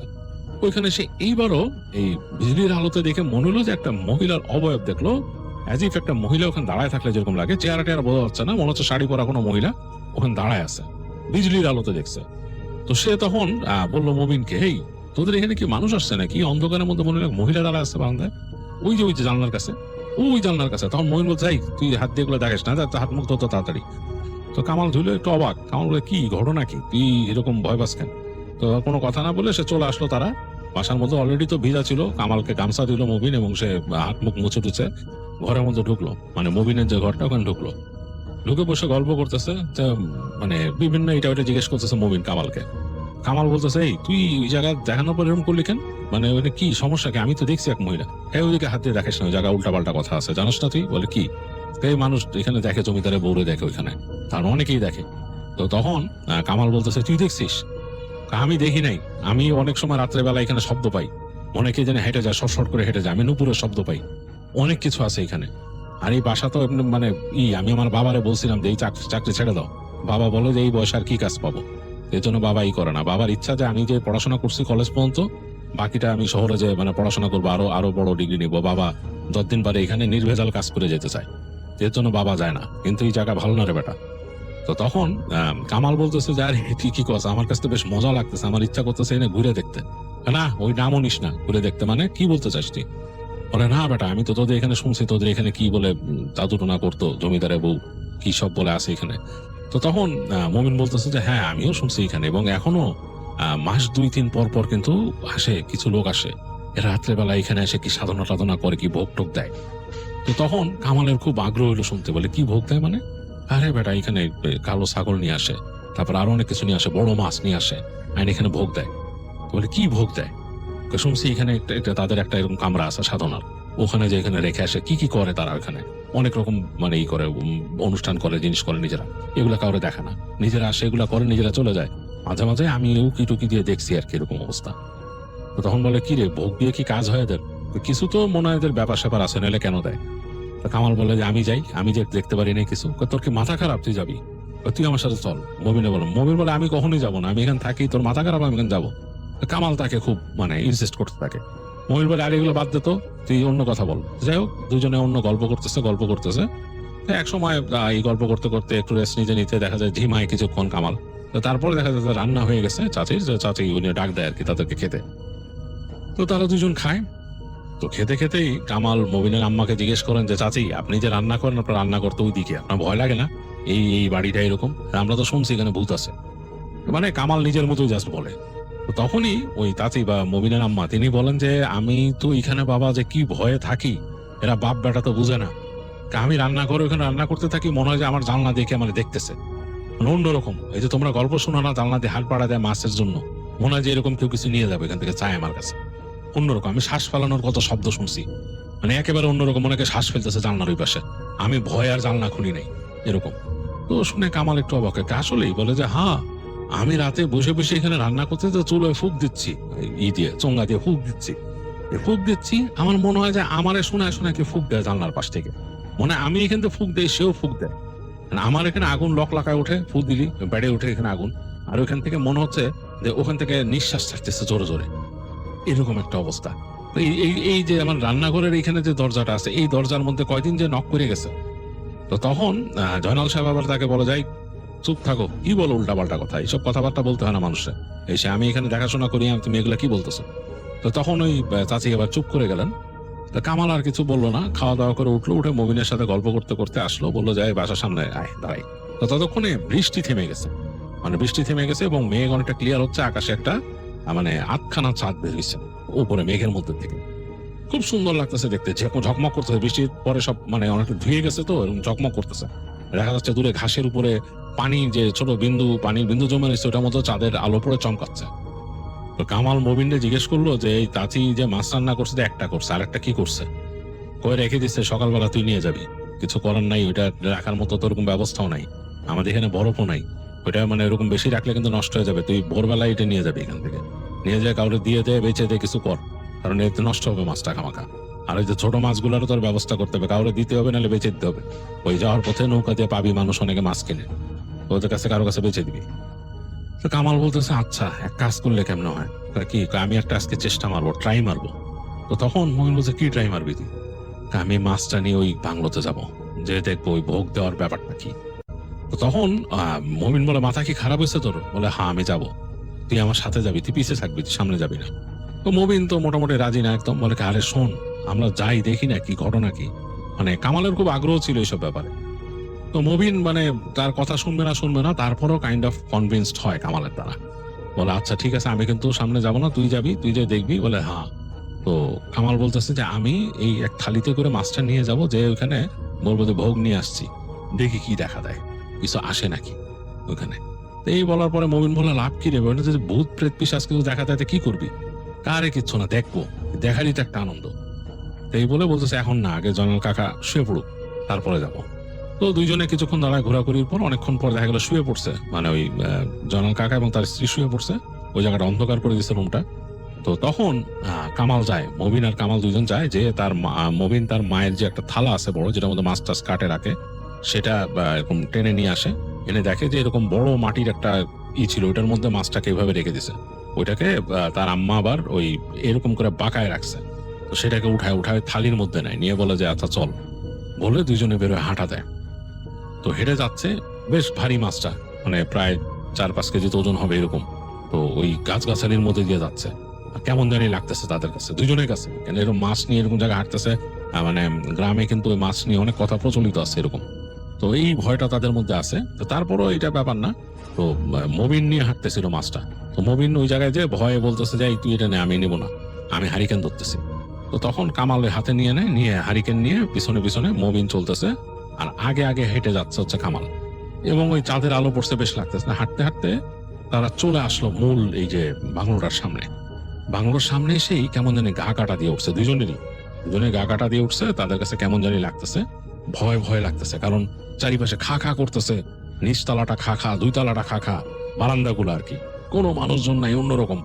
এবং জানালাগুলো দেখা যাচ্ছে, মানে জানালা কাচের শাসিতে চাঁদের আলো, যেটা চাঁদ উঠছে ওইটা প্রতিফলিত হয়ে অন্যরকম লাগতেছে। তো কামালের কাছে নাকি বেশ লাগছে, কারণ কামাল একটু রহস্যপ্রিয় মানুষ ছিল। তো মবিন এক পর্যায়ে বলে ভিতরে যাওয়া লাগবে না, চল আমরা চলে যাই। কামাল বলে আরে না, ধর বেটা আমি আসছি, তুই পিছিয়ে থাক, অসুবিধা কি? তাই বলে তুই আমার সাথে সাথে আয়। তো দুইজনে উঠে আসলো নিচতলার বারান্দা। নিচতলা বারান্দাটা এই পাশ থেকে একটু দেখতে দেখতে দেখলো সিঁড়ি উপর উঠে গেছে। তো সিঁড়ি বেয়ে ওঠা শুরু করলো। তো সিঁড়িটা এরকম উপর উঠে যে একটা ল্যান্ডিং, তারপর আবার মোড় নিয়ে উপর উঠছে। তো সেখানে আলো কিন্তু খুব একটা নাই, হারিকেনের আলো যতটুকু পড়তেছে সেটাতে যতটুকু দেখা যাচ্ছে। দেখলো যে পুরনো মেঝে এবং ওরা ধুলা টুলা জমে গেছে, রেলিংটা কাঠের, কালো কুচকুচে কাঠের। এর মধ্যে দিয়ে দেখতে দেখতে আস্তে আস্তে সামনে উঠতেছে, এবং কামালের হাতে সেই মাছের প্লেটটা ধরা, মাছটা ওখানে আছে। মাছের এই আষ্টে গন্ধটাই জানি তখন কেমন লাগতেছে কামালের কাছেও, একটু মানে মানে গা কাটা দেয়া ভয়ের একটা ভাব আসতেছে, কারণ সেও তো ওই যে গ্রামের এইসব ঘটনার সাথে মাছ টাছ নিয়ে যে পিশাচ আসে এরকম এগুলো শুনছে। এখন তো তার আসলে পিশাচ না, তার আরো ভয়ঙ্কর কিছু দেখার ইচ্ছা এখানে, কারা আসে, কি করে, ভোগ দিতে গেলে কি হয়। তো হেঁটে দুইজনেই উঠলো ওই সিঁড়ির উপরে, মানে 2 তলার যে ল্যান্ডিংটা এখানে। তো বলতেছে যে কোন দিকে, মানে কামাল জিজ্ঞেস করতেছে মবিনে কোন দিকে যায় এরা, এদের ভোগের ঘর কই। তো মবিন মানে মনে হচ্ছে সে ঢোক গিলতেছে, সে হাত দিয়ে দেখায় বললো যে মনে হয় ওইদিকে, মানে এই যে বারান্দার দিকে না, এই পাশে ওই রোডটা আরো হেঁটে দিয়ে বাম দিকে চলে গেছে, দেখা যাচ্ছে অন্ধকার একটা জায়গা। বলছে মনে হয় ওদিকে, তাই বলছে। তো কামাল ওদিকে হাঁটা দিল প্লেটটা নিয়ে। আর মবিন অগত্যা মানে এখন দাঁড়ায় থাকতেও ভয় পাচ্ছে, কিন্তু তারপরও তার পিছনে পিছনে যাচ্ছে, এবং সে মনে মনে চিন্তা করতেছে আমার আশাটাই ভুল হয়েছে, মানে মানে কামালের আজকে এখানে আসাটাও উচিত হয়নি, মনে মনে ভাবতেছে সে। আর কামাল একটু নাচরবান্ধা টাইপের। তো দেখলো যে কামাল হেঁটে হেঁটে যাচ্ছে ওই প্লেটটা হাতে নিয়ে। মবিন আস্তে আস্তে খানিকটা দূরত্ব রেখে রেখে তার পিছনে পিছনে আসলো। তো এসে একটা ঘর, একটা কামরা, এই কামরাটা দরজা 2টা ভেজানো, এখানে ওই জায়গায় এসে তারা বুঝতে পারছে একটা কামরার দরজাটা ভেজানো, লাগানো না কিন্তু ভেজানো, মানে 2টা পাল্লা এরকম হয়েছে। এখন একটু আগে কিন্তু ঝড় বৃষ্টি হয়েছে, এই ঝড় বৃষ্টিতে কিন্তু এই দরজা জোরে বাতাসে বাড়ি খাওয়ার কথা, কিন্তু কোনো বাড়ির আওয়াজ কিন্তু পায় নাই, ওরা কেউই পায়নি। আর জোরে জোরে বাড়ি খেলতে শব্দ হইতো, এরকম কিছু না। তো কামাল আস্তে করে প্লেটটা হাত দিয়ে ধরছে, এক হাত দিয়ে, আরেকটা হাত এরকম সামনে বাড়ায় দরজাটাকে জোরে চাপ দিল। বেশ ভারী দরজা, মানে পুরোনো কাঠের, মনে হয় লোহা কাঠের দরজা। তো দরজাটা আস্তে আস্তে আস্তে মানে একটু হালকা শব্দ করলো, খুব বেশি না, শব্দ করে খুলে গেল। ভেতরে কেমন একটা ভ্যাপসা গন্ধ, মানে কেমন যেন একটা সোদা ভ্যাপসা গন্ধ, অন্ধকার, দেখা যাচ্ছে না। মবিন কিন্তু একটু দূরে, আমাদের থেকে একটু দূরে, হারিকেন হাতে। মবিন আস্তে করে এগিয়ে আসলো সামনে, কেন মবিনের একা পেছনে থাকতে এখন ভয় লাগতেছে। সে কামালের কাঁধের কাছে চলে আসলো, এসে বলতেছে, ঢুকিস না, চল যাই, চল যাই। কামাল বলতেছে শ্শ্, মানে তাকে চুপ করতে বলতেছে। এই সে যে শব্দটা করছে, এটাতেই মনে হচ্ছে অনেক জোরে শব্দটা ওই জায়গায় একো হয়েছে, এরকম হচ্ছে এরকম। এবং সে যে ফিসফিস করছে, ফিসফিসটা মনে হচ্ছে ভেসে বেড়াইতেছে বাতাসে, কয়েকবার একো হয়ে। তো মমিনের বেশ ভয় লাগছে। কামাল কিছু চিন্তা না করে আস্তে করে ভিতরে ঢুকে গেছে, রুমের ভিতরে। মমিনও পা রেখে ঢুকছে। মমিনের কাছে হালকা মনে হলো তার হারিকেনের কাপা কাপা আলোয়, হারিকেনটা কিন্তু স্থির ছিল, মানে ভিতরের ফ্লেমটা, শিখাটা। সে যখন ভিতরে ঢুকছে মনে হলো যে শিখাটা কেঁপে উঠলো, কেন জানি মনে হয় চিমনির মধ্যে হালকা বাতাস গেছে, এরকম লাগলো। তো মবিন এক সেকেন্ডের জন্য মনে হয় দেখছে যে এই ঘরের কর্নারে বড় একটা বিছানা আছে। সেই বিছানাটা পুরনো আমলের খাট, এখানে পাড়া দিয়ে উঠতে হয়, মানে 2-3টা মানে স্টেপ আছে, স্টেপ দিয়ে তারপরে খাটে উঠতে হয়। এবং খাটের উপরে মশারি টানানোর ব্যবস্থা এবং পাখা টানার যে মানে মানে একটা পাখা থাকে, আগের আমলে ছিল, সে আমলে মানুষরা পাখা টেনে টেনে চালাতো, সেরকম ব্যবস্থাও আছে। পুরোনো একটা খাট। নবীন কখনো এখানে উঠে আসে নাই, দেখেন। আজকে সে দেখে অবাক হলো, এরকম একটা খাট আর এই জায়গা, আর এই ঘরের মাঝখানে একটা সার্কেল আঁকা, বড় একটা সার্কেল আঁকা, কি নকশা নকশা করা। এই হারিকেনের আলোতে হালকা ভাবে দেখছে। এবং তার কাছে হঠাৎ করে মনে হলো যে সে খাটের মধ্যে মনে হয় কাউকে বসা দেখছে, একটা নারী টাইপের, এবং মানে মহিলা হবে, মহিলাই হবে। এবং তার চুলও মনে হয় সে দেখছে, তার মনে হচ্ছে বেশ লম্বা চুল। এক সেকেন্ডের জন্য, এবং পরবর্তী সেকেন্ডে মবিন দেখলো যে কিছু নাই। এবং ততক্ষণে কিন্তু কামাল সামনে এগিয়ে গেছে, কামাল সামনে এগিয়ে গেছে এবং গিয়ে সে ওই সার্কেলটা পার হয়ে যাচ্ছে, ওখান থেকে দাঁড়ায় ওইদিকে। তো মবিনে কিন্তু গা শিরশির করতেছে, সে মানে ভয়ে মানে কিছু বলতে পারতেছে না যে কি বলবে। এই সময় মবিন দেখলো, মনে হলো যে খাটের ওখান থেকে আবার সেই নারীটাকে সে দেখলো, ওই সার্কেলটা থেকে বের হয়ে গেছে কামাল। তখন দেখতেছে যে ওই নারীটা ওইখান থেকে উঠে দাঁড়াইলো, ওই খাটের ওই পাশ থেকে একটা মহিলা। মবিনের সারা শরীরে রোম দাঁড়ায় গেছে, সে ভয়ে কাঁপতেছে থরথর করে। কামাল মনে হইতেছে কিছুই দেখতেছে না। কামাল এগোয় যাচ্ছে সামনে, সামনে যে ডানে বামে তাকাইতেছে, বিছানাটার দিক তাকাচ্ছে। কামাল এক পর্যায়ে কি করলো, ওই মাছের যে ইটা ছিল, প্লেটটা ছিল, ওইটা মাটিতে নামায় রাখলো। মাটিতে নামায় রেখে বললো, এই যে দিলাম, কে আসো, আসো, দেখতে চাই, ভোগ দিলাম। এটা বলার সাথে সাথে মনে হলো যে দমকা হাওয়া ঢুকলো ঘরের মধ্যে। এই পাশে জানলা দিয়ে, জানলাটা ঠাস করে খুলে গেল, মানে পাল্লাগুলো খুলে গেল, দমকা হাওয়া ঢুকলো। এবং তার পেছনে যে দরজা, ওই দরজা দিয়েও দমকা হাওয়া ঢুকলো, দরজাটা ঠাস করে আটকায় গেল। আর ভেতরে যে হারিকেনের যে শিখা জ্বলতেছে, শিখাটা পট করে নিভে গেল। মবিন তো মনে হলো যে এমন ভয় পাইছে, সে জীবনে এরকম ভয় পায় নাই। আর কামাল মনে হলো ওখানে শব্দ করতেছে, কেমন একটা গড় গড় গড় গড় শব্দ করতেছে ওখান থেকে, মানে কামালের কণ্ঠ থেকে শব্দটা আসতেছে। মবিন শুনতে পাচ্ছে অন্ধকারের মধ্যে কামালের গলা দিয়ে একটা বিজাতীয় শব্দ আসতেছে, গড় গড় গড় গড় গড় গড়। এবং এইখানে দরজা বন্ধ হয়ে গেছে, আলো কিন্তু তেমন দেখা যাচ্ছে না। তো ওই খাটের পাশে জানলাটা যে খুলছে, ওইখান থেকে একটা রাতের আলো, মানে চাঁদের আলো সব আসতেছে। এই আলোতে মবিন এখান থেকে দেখলো কামাল মাটি থেকে উঠে গেছে কয়েক ইঞ্চি এরকম, আর বাঁকা হয়ে গেছে, তার হাত দুইটা এরকম বাঁকায় পিছনে চলে গেছে, সে এরকম বাঁকা হয়ে যাচ্ছে। তো মবিন আর মানে তার মানে কোন রকম সেন্স ঠিক রাখতে পারলো না, সে দৌড় দিল দরজার দিকে, বন্ধ দরজার দিকে। যে সে জোরে প্রাণপণে টানা শুরু করলো, প্রাণপণে টানছে, খুলতেছে না খুলতেছে না। সে মানে মানে মন থেকে শুধু বলতে চাই, দুধ চাই, দরজা খোল, দরজা খোল। বলতে বলতে সে মানে কি বলছে তার খেয়াল নাই। একসময় ড্রিম করে দরজাটা খুলে গেছে, মনে হলো অল অফ এ সাডেন কেউ টেনে রাখছিল, ছেড়ে দিছে। ওই দরজা খুলে সে হিমড়ায় পড়লো ফ্লোরের মধ্যে। ফ্লোরে যখন পড়ছে, সে তাকায় দেখতেছে ওই ফ্লোরের মধ্যে আস্তে আস্তে নেমে আসলো কামাল, এবং শুয়ে আছে। কামাল মনে হলো যে এরকম শুয়ে আছে, এবং ফ্লোরের মধ্যে শুয়ে পড়লো সে। এবং তার পাশে একটা অবয়ব দাঁড়ানো, একটা নারীর অবয়ব, তার চুল এত লম্বা যে মাটি পর্যন্ত একদম বিছায় যাচ্ছে। আর কামাল ওখানে শুয়ে গড় গড় গড় গড় গড় গড় করতেছে, মানে সে মানে ভয়ঙ্কর দৃশ্য। এটা আসলে মমিন নিতেই পারলে, সে ওখান থেকে দৌড় দিল, বের হয়ে দৌড় দিয়ে সে সিঁড়ি দিয়ে হাঁচড়ায় পাছড়ায় নামলো। লাস্টের সিঁড়িতে এসে সে পিছলায় পড়ে গেল, পিছলায় পড়ে ছেঁচড়া অনেক দূর আসছে। ওই অবস্থা আবার দৌড়াইছে সে দৌড়াইতে দৌড়াইতে সে বাসায় চলে গেছে। বাসায় যে তার ঘরে ঢুকে সে দরজা লাগাই দিছে, ভয়ে থরথর করে কাঁপতেছে। তার মানে কিছু বলার মতো সাহস নেই। এবং সে তার বাবাকে যে বলবে এই চিন্তা করতে পারতেছে না, বাবা কি বলবে, কি হবে, এই চিন্তা করতে করতে সে অনেকক্ষণ চুপচাপ বসে থাকলো একা একা, মানে কিচ্ছু করার নাই। বাসার মধ্যে হারিকেন আবার জ্বালাইছে এবং সে চুপচাপ বসে আছে। তারপর চিন্তা করলো যে আমি যদি একদম চুপচাপ থাকি, কিছু না বলি, তাহলে ছেলেটার তো ক্ষতি হবে, কামালের তো কিছু একটা, যে অবস্থা দেখে আসছি। তখন সে উঠলো, উঠে গিয়ে তার বাবার যে দরজা ওইটার মধ্যে নক করলো, আব্বা উঠেন, আব্বা আব্বা বলে ডাক দিল। অনেকক্ষণ পর তার বাবা বলছে, কি হয়েছে? বলে, আপনি আসেন, কথা আছে। তো জয়নাল সাহেব আস্তে করে এসে দরজা খুলে দাঁড়াইলো, চোখে ঘুম। কি হয়েছে? তো বললো যে আমার সাথে কামাল গেছিল ওইখানে, কামাল আমার নিয়ে গেছিল ওই জায়গায়। তো সাথে শোনার সাথে তার বাবা তারা দিল এক চড়, ঠাস করে একটা চড় বসাই দিল। বলে, তোরে নিয়ে গেল মানে তুই কি যাবি ওর সাথে? বলে, হ্যাঁ নিয়ে গেছে। এখন কই কামাল? কই? কামাল ওইখানে ফ্লোরের মধ্যে বসে গড়াইতেছে, তার গলা দিয়ে শব্দ বেরিতেছে এরকম।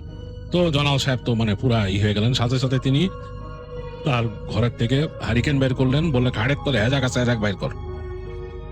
তো নিয়ে তখন অবাক হয়েছেন মবিন যে তার বাবার এত সাহস, সেটি অবাক হলো। হেজাক ছিল, সেটা বের করলো। তার বাবা দেখলো খাটের কোনার থেকে একটা বল্লম বের করলো, করে সে মানে দোয়া পড়তে পড়তে তার বাবা বের হয়ে গেল। তারা বলে, আমার সাথে আয় বলে গেল। তার বাবা ওই দিকে ফার্স্টে গেল না, ওই বাংলোর দিকে গেল না। তার বাবা তাকে নিয়ে হেঁটে, তাদের ওইখানে রাস্তা আছে, রাস্তাতে হেঁটে ওখানে স্কুল মাস্টার আছে এবং ওখানে একজন আরবি টিচার আছে, উনি কলেজে আরবি পড়ান, ওদের বাসায় গেল। স্কুল মাস্টার সাহেবকে তুললেন, তুলে বললো, রাতের বেলা নক টক করে উঠে। তো স্কুল মাস্টার সাহেব খুবই মানে বিচলিত, কি ব্যাপার? বলে, একটা বিপদ হয়েছে, তাড়াতাড়ি আসেন। তো যে তারপর কলেজের যে ধর্ম টিচার যিনি ছিলেন তাকেও নিলেন।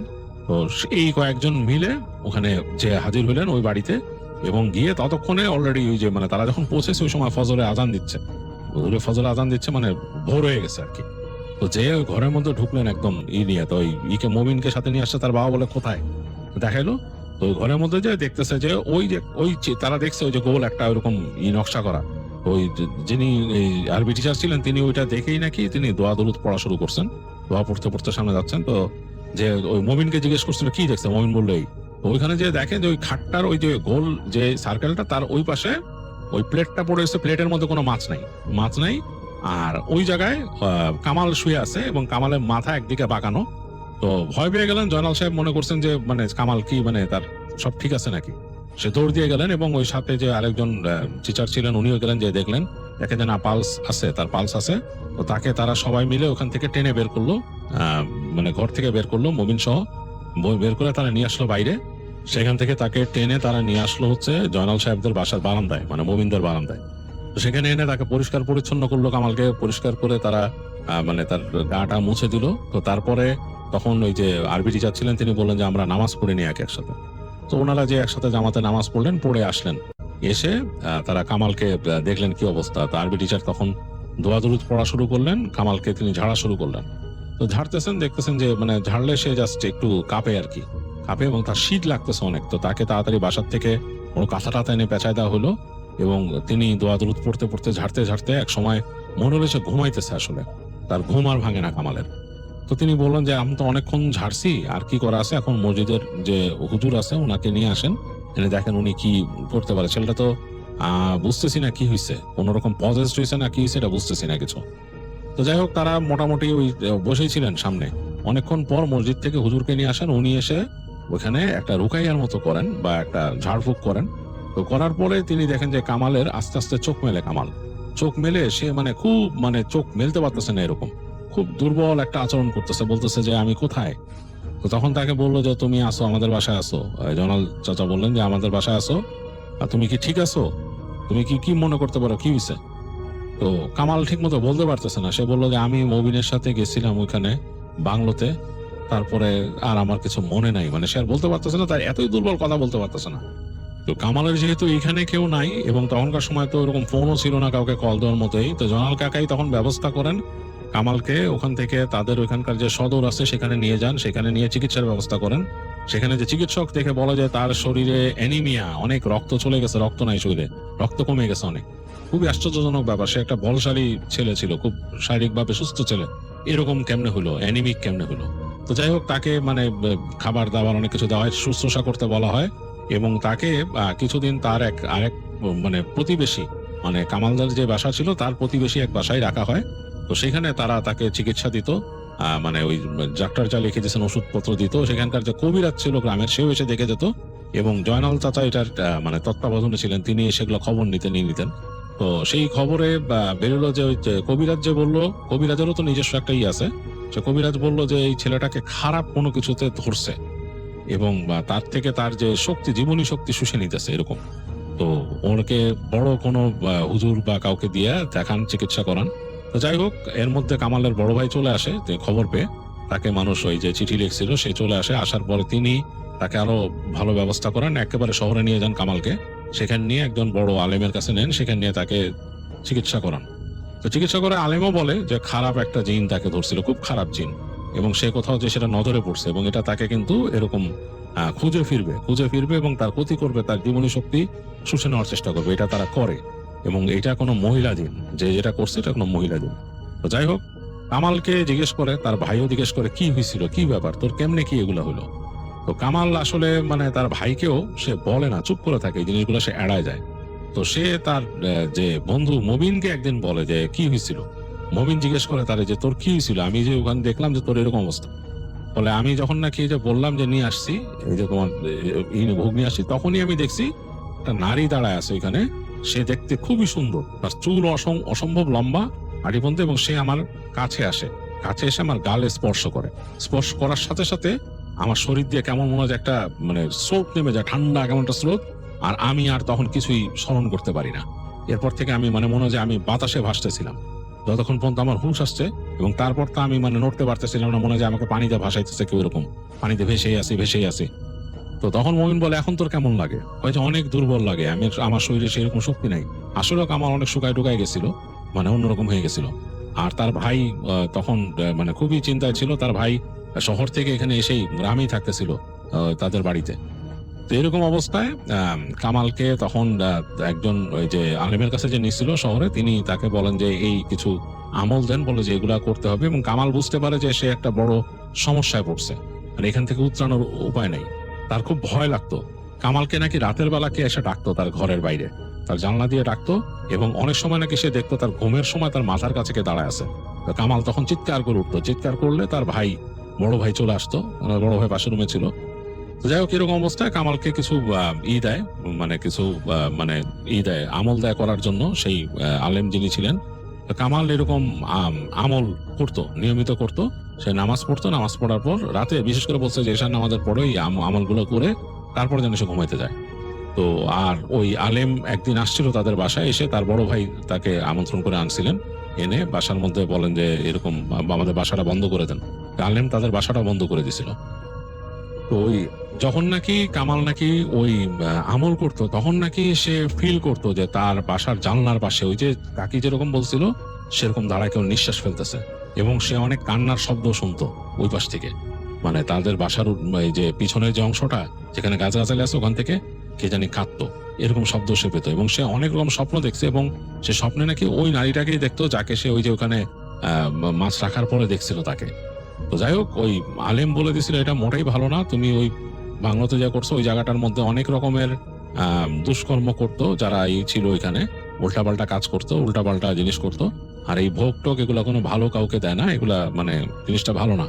যাই হোক, তাকে দোয়া দরুদ পড়ে এরকম ভাবে মানে করে দেয়। তো কামাল এরপর থেকে ওরকমই ছিল। কামাল নাকি অনেক দুর্বল হয়ে গেছিল, আগের মতো উচ্ছল আর ছিল না, ভয়ে ভয়ে থাকতো। তো পরবর্তীতে তার ভাই তাকে বিয়ে শাদী দিয়ে ওখানে সেটেল করে, এবং তারপরও কামালের অনেক রেস্ট্রিকশন ছিল। সে এরকম নদীতে রাতের বেলা আর মাছ ধরতে যাইতো না, এবং এলোমেলো সময় চলাফেরা করতো না, এগুলা তাকে দিয়ে রাখছিল। কারণ সে নাকি সবসময় ফিল করতো যে তাকে কেউ এরকম ফলো করতেছে বা তার কাছে আসতে চায়, এরকম একটা ব্যাপার।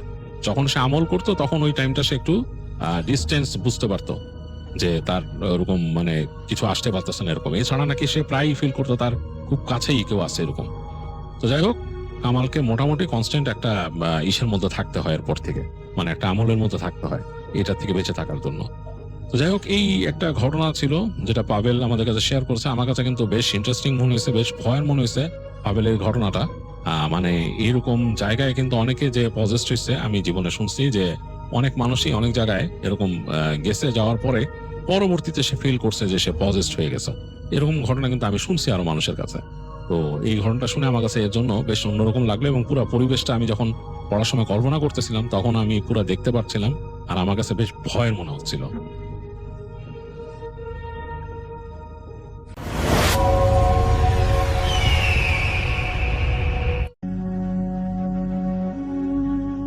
যে ঘটনাটি আপনাদের সাথে শেয়ার করব, এই ঘটনাটি আমাদেরকে যিনি পাঠিয়েছেন তার নাম হাফেজ মোহাম্মদ ইসলাম। ওনার বাড়ি পাবনা জেলার বেড়া উপজেলার আমিনপুর গ্রামে। উনি বর্তমানে রাজবাড়ির গোয়ালন্দ উপজেলার একটি মসজিদের পেশ ইমাম এবং খতিব হিসাবে দায়িত্ব পালন করছেন। উনি যে ঘটনাটি আমাদেরকে দিয়েছেন, এই ঘটনাটি কয়েক বছর আগে ঘটেছিল 2023 সালে। আর যার সাথে ঘটেছে তার নাম হচ্ছে সবুর উদ্দিন, যাকে উনি কাকা বলে সম্বোধন করেন। তার বাড়ি এই মোহাম্মদ ইসলাম ভাইয়ের যে গ্রাম আমিনপুর, এই আমিনপুর গ্রামের পাশের গ্রাম দাতিয়াতে। উনি তখন ওই দাতিয়া মসজিদে ইমাম হিসেবে দায়িত্ব পালন করছিলেন। সবরুদ্দিন কাকা উনি দাতিয়া গ্রামের পরিচিত একজন মানুষ। ওনার বয়স 50-52। উনি পেশায় একজন ভ্যান চালক। দিনের বেলাতে উনি ঘুমান, আর রাত নামলেই ভ্যান নিয়ে বের হন। রাতের বেলায় রাস্তায় ভাড়াটা বেশি পাওয়া যায়, আয়ও ভালো হয়। যে রাতে ঘটনাটি ঘটে, ওই রাতটা ছিল ভয়ঙ্কর এক গরমের সময়। এমন গরম পড়েছে ওই রাতে, ঘুমানোই মুশকিল। আর ওই সময় আমের ভরা মৌসুম। রাত তখন অনেকই হয়েছে, চারদিকে নিস্তব্ধ, কেবল ঝিঝি পোকার শব্দ আর দূরে কুকুর আর শেয়ালের শব্দ শোনা যাচ্ছে। কুকুর এক পাশ থেকে ডেকে উঠলে দূরে শেয়ালও ডেকে ওঠে, আবার শেয়াল ডেকে উঠলে বিভিন্ন জায়গায় থাকা কুকুরগুলোও ডেকে ওঠে। এদের শব্দ ছাড়া আশেপাশে আর কোনো শব্দ পাওয়া যাচ্ছিল না। সবরুদ্দিন কাকা ভ্যান চালাতে চালাতে পৌঁছান আমিনপুর বটতলা এলাকায়। এই যে জায়গাটা, এইখানে এমনিতেই লোকজন ভয় পায়। এক পাশে একটা হিন্দু বাড়ি রয়েছে, অন্য পাশে বড় বড় গাছ। রাতের বেলা ওখানে কিন্তু কোনো আলোই থাকে না। ওই জায়গাতে হঠাৎ করে কাকার চোখে পড়ে একটা বড় গাছের নিচে ছড়িয়ে ছিটিয়ে অনেকগুলো পাকা আম পড়ে আছে। উনি ভাবলেন, যাই 2-4টা কুড়াই বাসায় নিয়ে যাব। ভ্যানটা রাস্তার উপর রেখেই নেমে পড়লেন। চারপাশে কেমন যেন অস্বস্তিকর নীরবতা। আম কুড়াতে কুড়াতে হঠাৎ করে মনে হলো কারো গরম নিঃশ্বাস ওনার পেছনে পড়ছে। অর্থাৎ গরম নিঃশ্বাস এমনভাবে পড়ছে, ওই গরম নিঃশ্বাস ওনার শরীরে এসে ধাক্কা দিচ্ছে। উনি ভয়ে ঘাড় ঘুরিয়ে তাকাতেই দেখেন ওনার ঠিক পেছনে না, ওই যে উনি রাস্তার উপর ভ্যানটা রেখে আসছেন, ওই ভ্যানের উপর একজন লোক বসে আছে। এত দূর থেকে কি কারো নিঃশ্বাস শরীরে আসে লাগে? উনি খেয়াল করলেন এই লোকটার শরীরে কোনো কাপড় চোপড়ই নাই। লোকটা পাগল পাগল বলে মনে হচ্ছে, তবে তার শরীরটা অস্বাভাবিক রকমের সাদা। অনেকে সেতি রোগ যদি কারো হয় আর কি, অনেকের তাদের শরীরটা যখন সাদা হয়ে যায় ওই রকম আর কি। আর এর চোখ দুটো কেমন যেন জল জল করছে। রাতের বেলা কুকুর বিড়ালের চোখগুলো যেরকম জল জল করে আলো পড়লে মনে হচ্ছে আলো ছাড়াই তার চোখ দুটো জল জল করছে। কাকা যেন মুহূর্তেই জমে গেলেন। গলা দিয়ে কোনো শব্দই বের হচ্ছে না। উনি এমনভাবে জমে গিয়েছেন যে নড়াচড়া করতে পারছেন না। তবে একটা পর্যায়ে সাহস সঞ্চয় করে জিজ্ঞেস করেন, আপনি কে? তখন ওই লোকটা ভয়ঙ্কর গম্ভীর আর কাঁপুনি দেয়ার মতো কণ্ঠে বলে ওঠে, এই ভ্যান চালা। জাস্ট এতটুকুই বলেছে। কাকার তো বুক ধরফর করতে লাগলো। কি করবেন না করবেন উনি আর কথা বাড়ালেন না। শরীরে একটু শক্তি ফেরত পেলেন, দ্রুত ভ্যানে উঠলেন আর চালাতে শুরু করলেন। ভ্যান চলতে শুরু করলো। ওই লোকটা কিন্তু নামলো না, চুপচাপ পেছনে বসে আছে। কাকা দাতিয়া গ্রামের দিকে যাচ্ছেন। পাকা রাস্তার উপর দিয়ে রেল লাইনের ব্রিজ আছে। ওই ব্রিজের ওখানে একটা বৃদ্ধা মহিলা নাকি কাটা পড়ে মারা গিয়েছিল। ওখানে অনেকেই ওই লাশটা দেখতে গিয়েছিলেন, তার মধ্যে এই যে মোহাম্মদ ইসলাম ভাইও ছিলেন। খুব বিভৎস অবস্থা ছিল সেই লাশের। ওখান দিয়ে যখন যাচ্ছিলেন তখন কাকা উনি দেখেন ব্রিজের নিচে অনেকগুলো আম পড়ে আছে। ওনার মাথা তো ঠিক কাজ করছে না, এদিকে ভয়ও পাচ্ছেন, পেছনে রহস্যময় একটা অবয়ব বসা, আবার আম পড়ে আছে। এটার লোভ আর ভয় একই সাথে কাজ করছে। উনি চিন্তা করলেন যে নামি না, কটা আম কুড়িয়েই আসি। ওখান থেকে তো আম তুলতে পারলাম না, কোত্থেকে এক উপদ্রব উঠে ভ্যানের উপরে বসছে। এটা কি মানুষ না অন্য কিছু তাও বুঝতে পারতেছি না। উনি ভ্যান থামিয়ে নামবেন কেবল, হঠাৎ করে ওই অবয়বটা কাকার হাত চেপে ধরে। গরমের রাত, কিন্তু এই জিনিসটার হাত ছিল বরফের মতো ঠান্ডা। কাকা ভয়ে চিৎকার করে উঠলেন।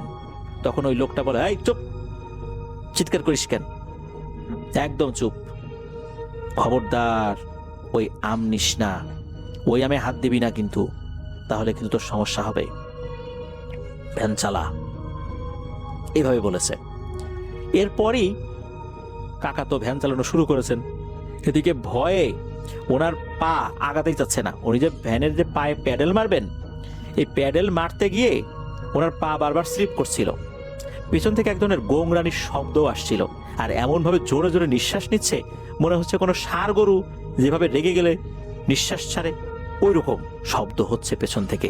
এবং এই নিঃশ্বাসের ধাক্কা, এই গরম বাতাস তার পিঠে এসে লাগছে। কাকা তো ভ্যান চালাচ্ছেন, শরীর কাঁপছে, হাত পা অবশ হয়ে যাচ্ছে।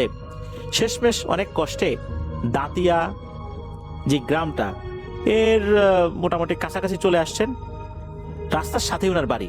নিজের বাড়ির কাছাকাছি এসে কাকা বলেন, আমি আর যাব না, আপনি নামেন। তখন ওই অবেবটা বলে, আর একটু এগিয়ে দেয় আমাকে, তোর জন্য ভালোই হবে। তখন কাকা কাপা কাপা গলায় বললেন, না আর যাব না, আমার খুব ভয় লাগছে, আমি আর যাব না। তখন দেখা গেল ওই লোকটার চেহারায় একটু নমনীয়তা আসছে। ওই লোকটা গম্ভীর কণ্ঠে বলে উঠল, আর কখনো এত রাত্রে এই সমস্ত জায়গায় একা একা ভ্যান চালাবি না, আর এই আম কাঁঠাল এগুলো দেখে লোভ করিস না। অনেক সময় এগুলো কিন্তু একটা ফাঁদ হয়, তুই কিন্তু ধরতে পারিস নাই। এই কথা বলেই নাকি তার চোখের সামনে নিমেষেই মিলিয়ে গেল ওই অবয়বটা, যেটা কখনো ছিলই না। সবরুদ্দিন কাকা এমন ভয় পেয়েছেন, দৌড়ে ঘরে ঢুকে পড়েছেন। শরীর দিয়ে দরদর করে ঘাম বেরোচ্ছে, এদিকে তার শরীরে কাঁপুনি দিয়ে জ্বরও উঠেছে, একই সাথে ঘাম আর জ্বর। উনি ওনার স্ত্রীকে ডেকে তুলে সব ঘটনা বললেন। পরদিন সকালবেলা এই সবরুদ্দিন কাকার ছেলে এই মোহাম্মদ ইসলাম ভাইকে খবর দেন। উনি গিয়ে দেখেন যে কাকার গায়ে প্রচন্ড জ্বর তো এসেছেই, চোখেও ভয়, সবকিছু খুলে বললেন উনি। তো এরপর উনি ঝাড়ফুঁক করে দিলেন, দোয়া পরে ফু দিলেন। কয়েকদিন পর আল্লাহর রহমতে উনি সুস্থ হয়ে উঠেছেন। এখনো উনি এই ভ্যানই চালান। তবে ওই রাত্রে ওই অবয়বটা হঠাৎ করে কোত্থেকে এলো? সে কি আসলে তাকে রক্ষা করার জন্য এসেছিল? ওই যে গাছের নিচে আম পড়েছিল, ওই আম তুললে কি সবরুদ্দিন কাকার বড় ধরনের কোনো ক্ষয়ক্ষতি হতো? এটা কিন্তু সবরুদ্দিন কাকা বুঝতে পারেননি। হয়তোবা ওই অবয়বটা তাকে উপকার করার জন্য এসেছিল। ওই অবয়বটা ভ্যানে ওঠার পর কিন্তু একবারের জন্য বলেননি যে সেই অবয়বটা কোথায় যাবে। সবরুদ্দিন কাকা নিজে থেকেই উনি ওনার গ্রামের দিকে যাত্রা শুরু করেছিলেন। এরপর তো নিমিষেই মিলিয়ে গেল ওই অবয়বটা। আর মাঝখানেও কিন্তু ওই ব্রিজের নিচে আম দেখতে পেয়েছিলেন। আসলে আমটা ফাঁদই ছিল। আল্লাহর রহমতে উনি এই ফাঁদে পড়েননি। হয়তোবা ওই আম কোড়াতে গেলে বা তুলে আনলে বড় ধরনের বিপদের মুখোমুখি উনি হতেন। আল্লাহর অশেষ রহমতে তার একটা সৃষ্টি এসে সবরুদ্দিন কাকাকে রক্ষা করেছিল। এটি ছিল ঘটনা। ধন্যবাদ জানাচ্ছি মোহাম্মদ ইসলাম ভাইকে ওনার পাঠানো ঘটনার জন্য।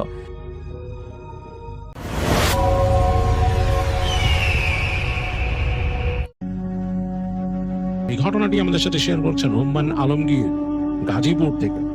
রুম্মান তার নিজের সাথে ঘটা একটি ঘটনা শেয়ার করেছেন আমাদের সাথে, যেটি তার সাথে 2015 সালে ঘটেছিল।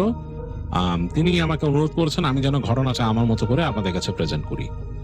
আমি চলে যাচ্ছি রুম্মানের শেয়ার করা ঘটনায়। 2015 সালের কথা। রুম্মান তখন স্টুডেন্ট, ইউনিভার্সিটি স্টুডেন্ট। তার শখ হয় ফটোগ্রাফির। তো ফটোগ্রাফির শখ হওয়ার কারণে সে তখন কষ্টসৃষ্ট করে একটা ডিএসএলআর ক্যামেরা কিনে ফেলে। আর এই ক্যামেরাটাই হয়ে ওঠে তার জীবনের মূল আগ্রহের কেন্দ্রবিন্দু। আগেও সে ছবি তুলতো, তখন মোবাইলে তুলতো, অনেক কিছুর ছবি ডিটেলস তুলতে পারতো না বা অনেক রকম ছবি তুলতে পারতো না। এখন যেহেতু সে ডিএসএলআর ক্যামেরা পেয়েছে, সে অনেক রকম ছবি তোলা শুরু করে। স্লো শাটারের ছবি তোলে, বিভিন্ন অবজেক্টের ছবি তোলে, ছোট ছোট বা মানে মিনিয়েচার ফিগার রেখে সেটা ছবি তোলে। যাই হোক, মানে বেশ আগ্রহ ফিল করতো। মানে সে ওয়েট করতে পারতো না কখন সে ছবি তোলা শুরু করবে। তো নেচার ফটোগ্রাফি তার খুব পছন্দের একটা সাবজেক্ট হয়ে যায়। কিন্তু দেখা যাচ্ছে যে সে যেখানে থাকে সেখান থেকে আশেপাশে কিছু গাছপালা ছাড়া খুব বেশি নেচার ফটোগ্রাফি সে তুলতে পারে না। তো একদিন চিন্তা করে যে সে ইসে যাবে, ঢাকা বোটানিক্যাল গার্ডেনে যাবে। ওখানে অনেক গাছগাছালি, অনেক রকম সুন্দর জায়গা আছে, ছবি তুলবে। তো রুম্মানের এক ফ্রেন্ড ছিল সোহাগ। সোহাগও ছবি তুলতো। সোহাগের একটা ডিএসএলআর ক্যামেরা ছিল, মানে ফটোগ্রাফি করতো আর কি। তো রুম্মান সোহাগের সাথে কথা বলে যে যাবি নাকি বোটানিক্যাল গার্ডেনে এরকম ছবি তুলবো।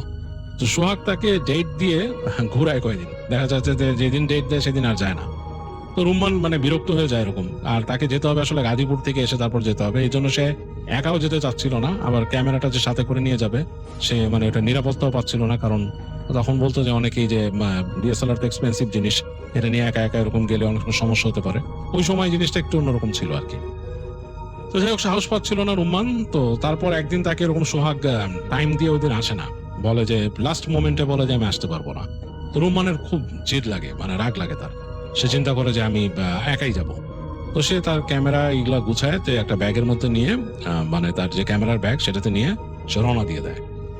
তো আসে বাসে করে, এসে তারপর করে বোটানিক্যাল গার্ডেনে চলে যায়। বোটানিক্যাল গার্ডেনে যে টিকিট কেটে ঢুকে, তো তখন যখন সে ঢুকছে তখন কিন্তু দুপুর হয়ে গেছে, দুপুর পার হয়ে গেছে।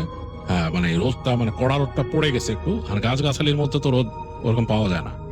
তো রুম্মানের অনেক ভালো লাগে, ও ছবি তোলা শুরু করে প্রথম থেকেই, বিভিন্ন ফুলের গাছ ইত্যাদি ইত্যাদি ছবি তুলতে তুলতে একদম ডিপে চলে যায়। মানুষজন খুব একটা নাই, তো একটা মানুষ দেখতেছে যে হাঁটতেছে, আবার দু একটা কাপল দেখতেছে গল্প করতেছে। তো এর মধ্যেই রোম্মান ছবি তুলতেছে, সে হারায় গেছে, আসলে মনে মনে হারায় গেছে, তার মনে আর ওইসব দুশ্চিন্তা কিছুই নাই। ছবি তুলতে তুলতে লেকের কাছে গেল, ওখানে যে ছবি তুললো। তো এরকম ওই লেকের পাশে ছবি তুলতে তুলতে যে কতক্ষণ হয়ে গেছে সে বলতে পারবে না। একটা সময় দেখা গেল যে মানে একেবারে বেলা পুরো পড়ে গেছে, মানে সূর্য হেলে গেছে পশ্চিম দিকে, মানে একটু পরে ডুবে যাবে এরকম, মানে একদম লালচে আলো ছড়াচ্ছে মানে পানির মধ্যে। তো রোম্মান চিন্তা করলো যে না, অনেক সময় চলে গেছে, এখন আর এখানে মানে থাকা ঠিক হবে না। যথেষ্ট পাখির ছবি টবি তুলছে, তার পছন্দ মতো জুম লেন্স ছিল ওটা লাগায়। তো তখন সে মোটামুটি ক্যামেরা ঘুটায় সে সামনে যাচ্ছে। তো ওখানে সে একটা প্রাইম লেন্স লাগাই নিচ্ছে, চিন্তা করছে যে মানে প্রাইমে যে ছবিগুলো তোলা যায় সেগুলো তুলবে। তুলে সে এগোয় আসতেছে আর কি, বেরোয় যাওয়ার সময়। তো এক জায়গায় এসে পুকুরের পাড় দিয়ে ওদিকে দেখলো যে বাঁশঝাড় আছে, বাঁশঝাড়ের ওদিকে একটু যাই। তো বাঁশঝাড়টা মানে তার খুব পছন্দ, কিন্তু বেত বাগান বাঁশঝাড়ের দুটো জিনিস সে মাথায় করে আসছিল। তো সে বেত বাগানের কাছ দিয়ে যখন যাচ্ছে তখন ছবি তুললো কয়েকটা, বেশ লাগলো তার কাছে। সূর্যের আলোটাকে পেছনে রেখে একটা খুব সুন্দর ছবি তুললো। তারপর হেঁটে গেল। তো হাঁটতে হাঁটতে সামনে যেয়ে যখন বাঁশঝাড়ের দিকে ঢুকছে তখন সূর্য কিন্তু আরো পড়ে গেছে, কেমন যেন একটা আলো আধারি জায়গাটার মধ্যে, মানে একদম মানে টুয়াইলাইট জোনের মতো একটা অবস্থা ওই জায়গায়, অন্যরকম লাগতেছে, এবং অনেক পাখির ডাক। চিন্তা করলো যে মানে এবং ওই সময় কিন্তু সবাই বের হয়ে যায়, কারণ ওখানে মানুষজনই নাই, একদম বাঁশঝাড়ের মধ্যে একদমই নাই। তো রোম্মান ছবি তুলতেছে তুলতেছে এক সাইডে দেখলো যে একটা ঝাড়ের মধ্যে একটা বেশ খানিকটা উঁচু, মানে মানুষের কোমর বা তার থেকে একটু উঁচু একটা ইসের মতো রাখা, অনেকটা কাকতাড়ুয়া যেরকম হয় সেরকম একটা পুতুল রাখা বানানো, এবং এটা খড় দিয়ে বানানো। সে দেখতেছে এখান থেকে রোম্মান, খড় দিয়ে বানানো। এটার মুখটা পুরো কালো, এবং কালো জিনিসটা মনে হচ্ছে অনেকটা যে একটা যে কালো যেরকম তরমুজ থাকে সেরকম যে খোল, এরকম একটা খোল দিয়ে বানানো মাথাটা, এবং সেটার মধ্যে আঁকছে মানে একটা রং দিয়ে এরকম করে চোখ মুখ বানাইছে, এবং মাথায় যে চুলটা এটা একদম কালো চুল, মানুষের মতো, মানুষের চুল যেরকম হয় সেরকম মনে হচ্ছে ওই চুল দিয়ে বানানো, এরকম চুল দেওয়া মাথার মধ্যে, এবং দুইটা এরকম হাত বাড়ানো কাকতাড়ুয়া, একটা পুতুল তৈরি করা সোজা কথা, কাকতাড়ুয়ার মতো অনেকটা। আর মুখটা এরকম খোলের মতো, আর মাথার উপর চুল, মানে দেখতে কেমন জানি মানে একটু ভয়েরই লাগে দেখতে। তো রুম্মান দেখলো এটা রাখা বাঁশঝাড়, এরকম কতগুলো বাঁশ বেরিয়েছে, এর মধ্যে কে জানে রেখে দিছে এখানে। তো মানে ভালো মতো সে কাছে যেয়ে দেখলো, তার খুব আগ্রহ হইলো জিনিসটা দেখে, তো ছবি তুললো। সে ক্যামেরা ওইদিকে তাক করে ছবি তুললো।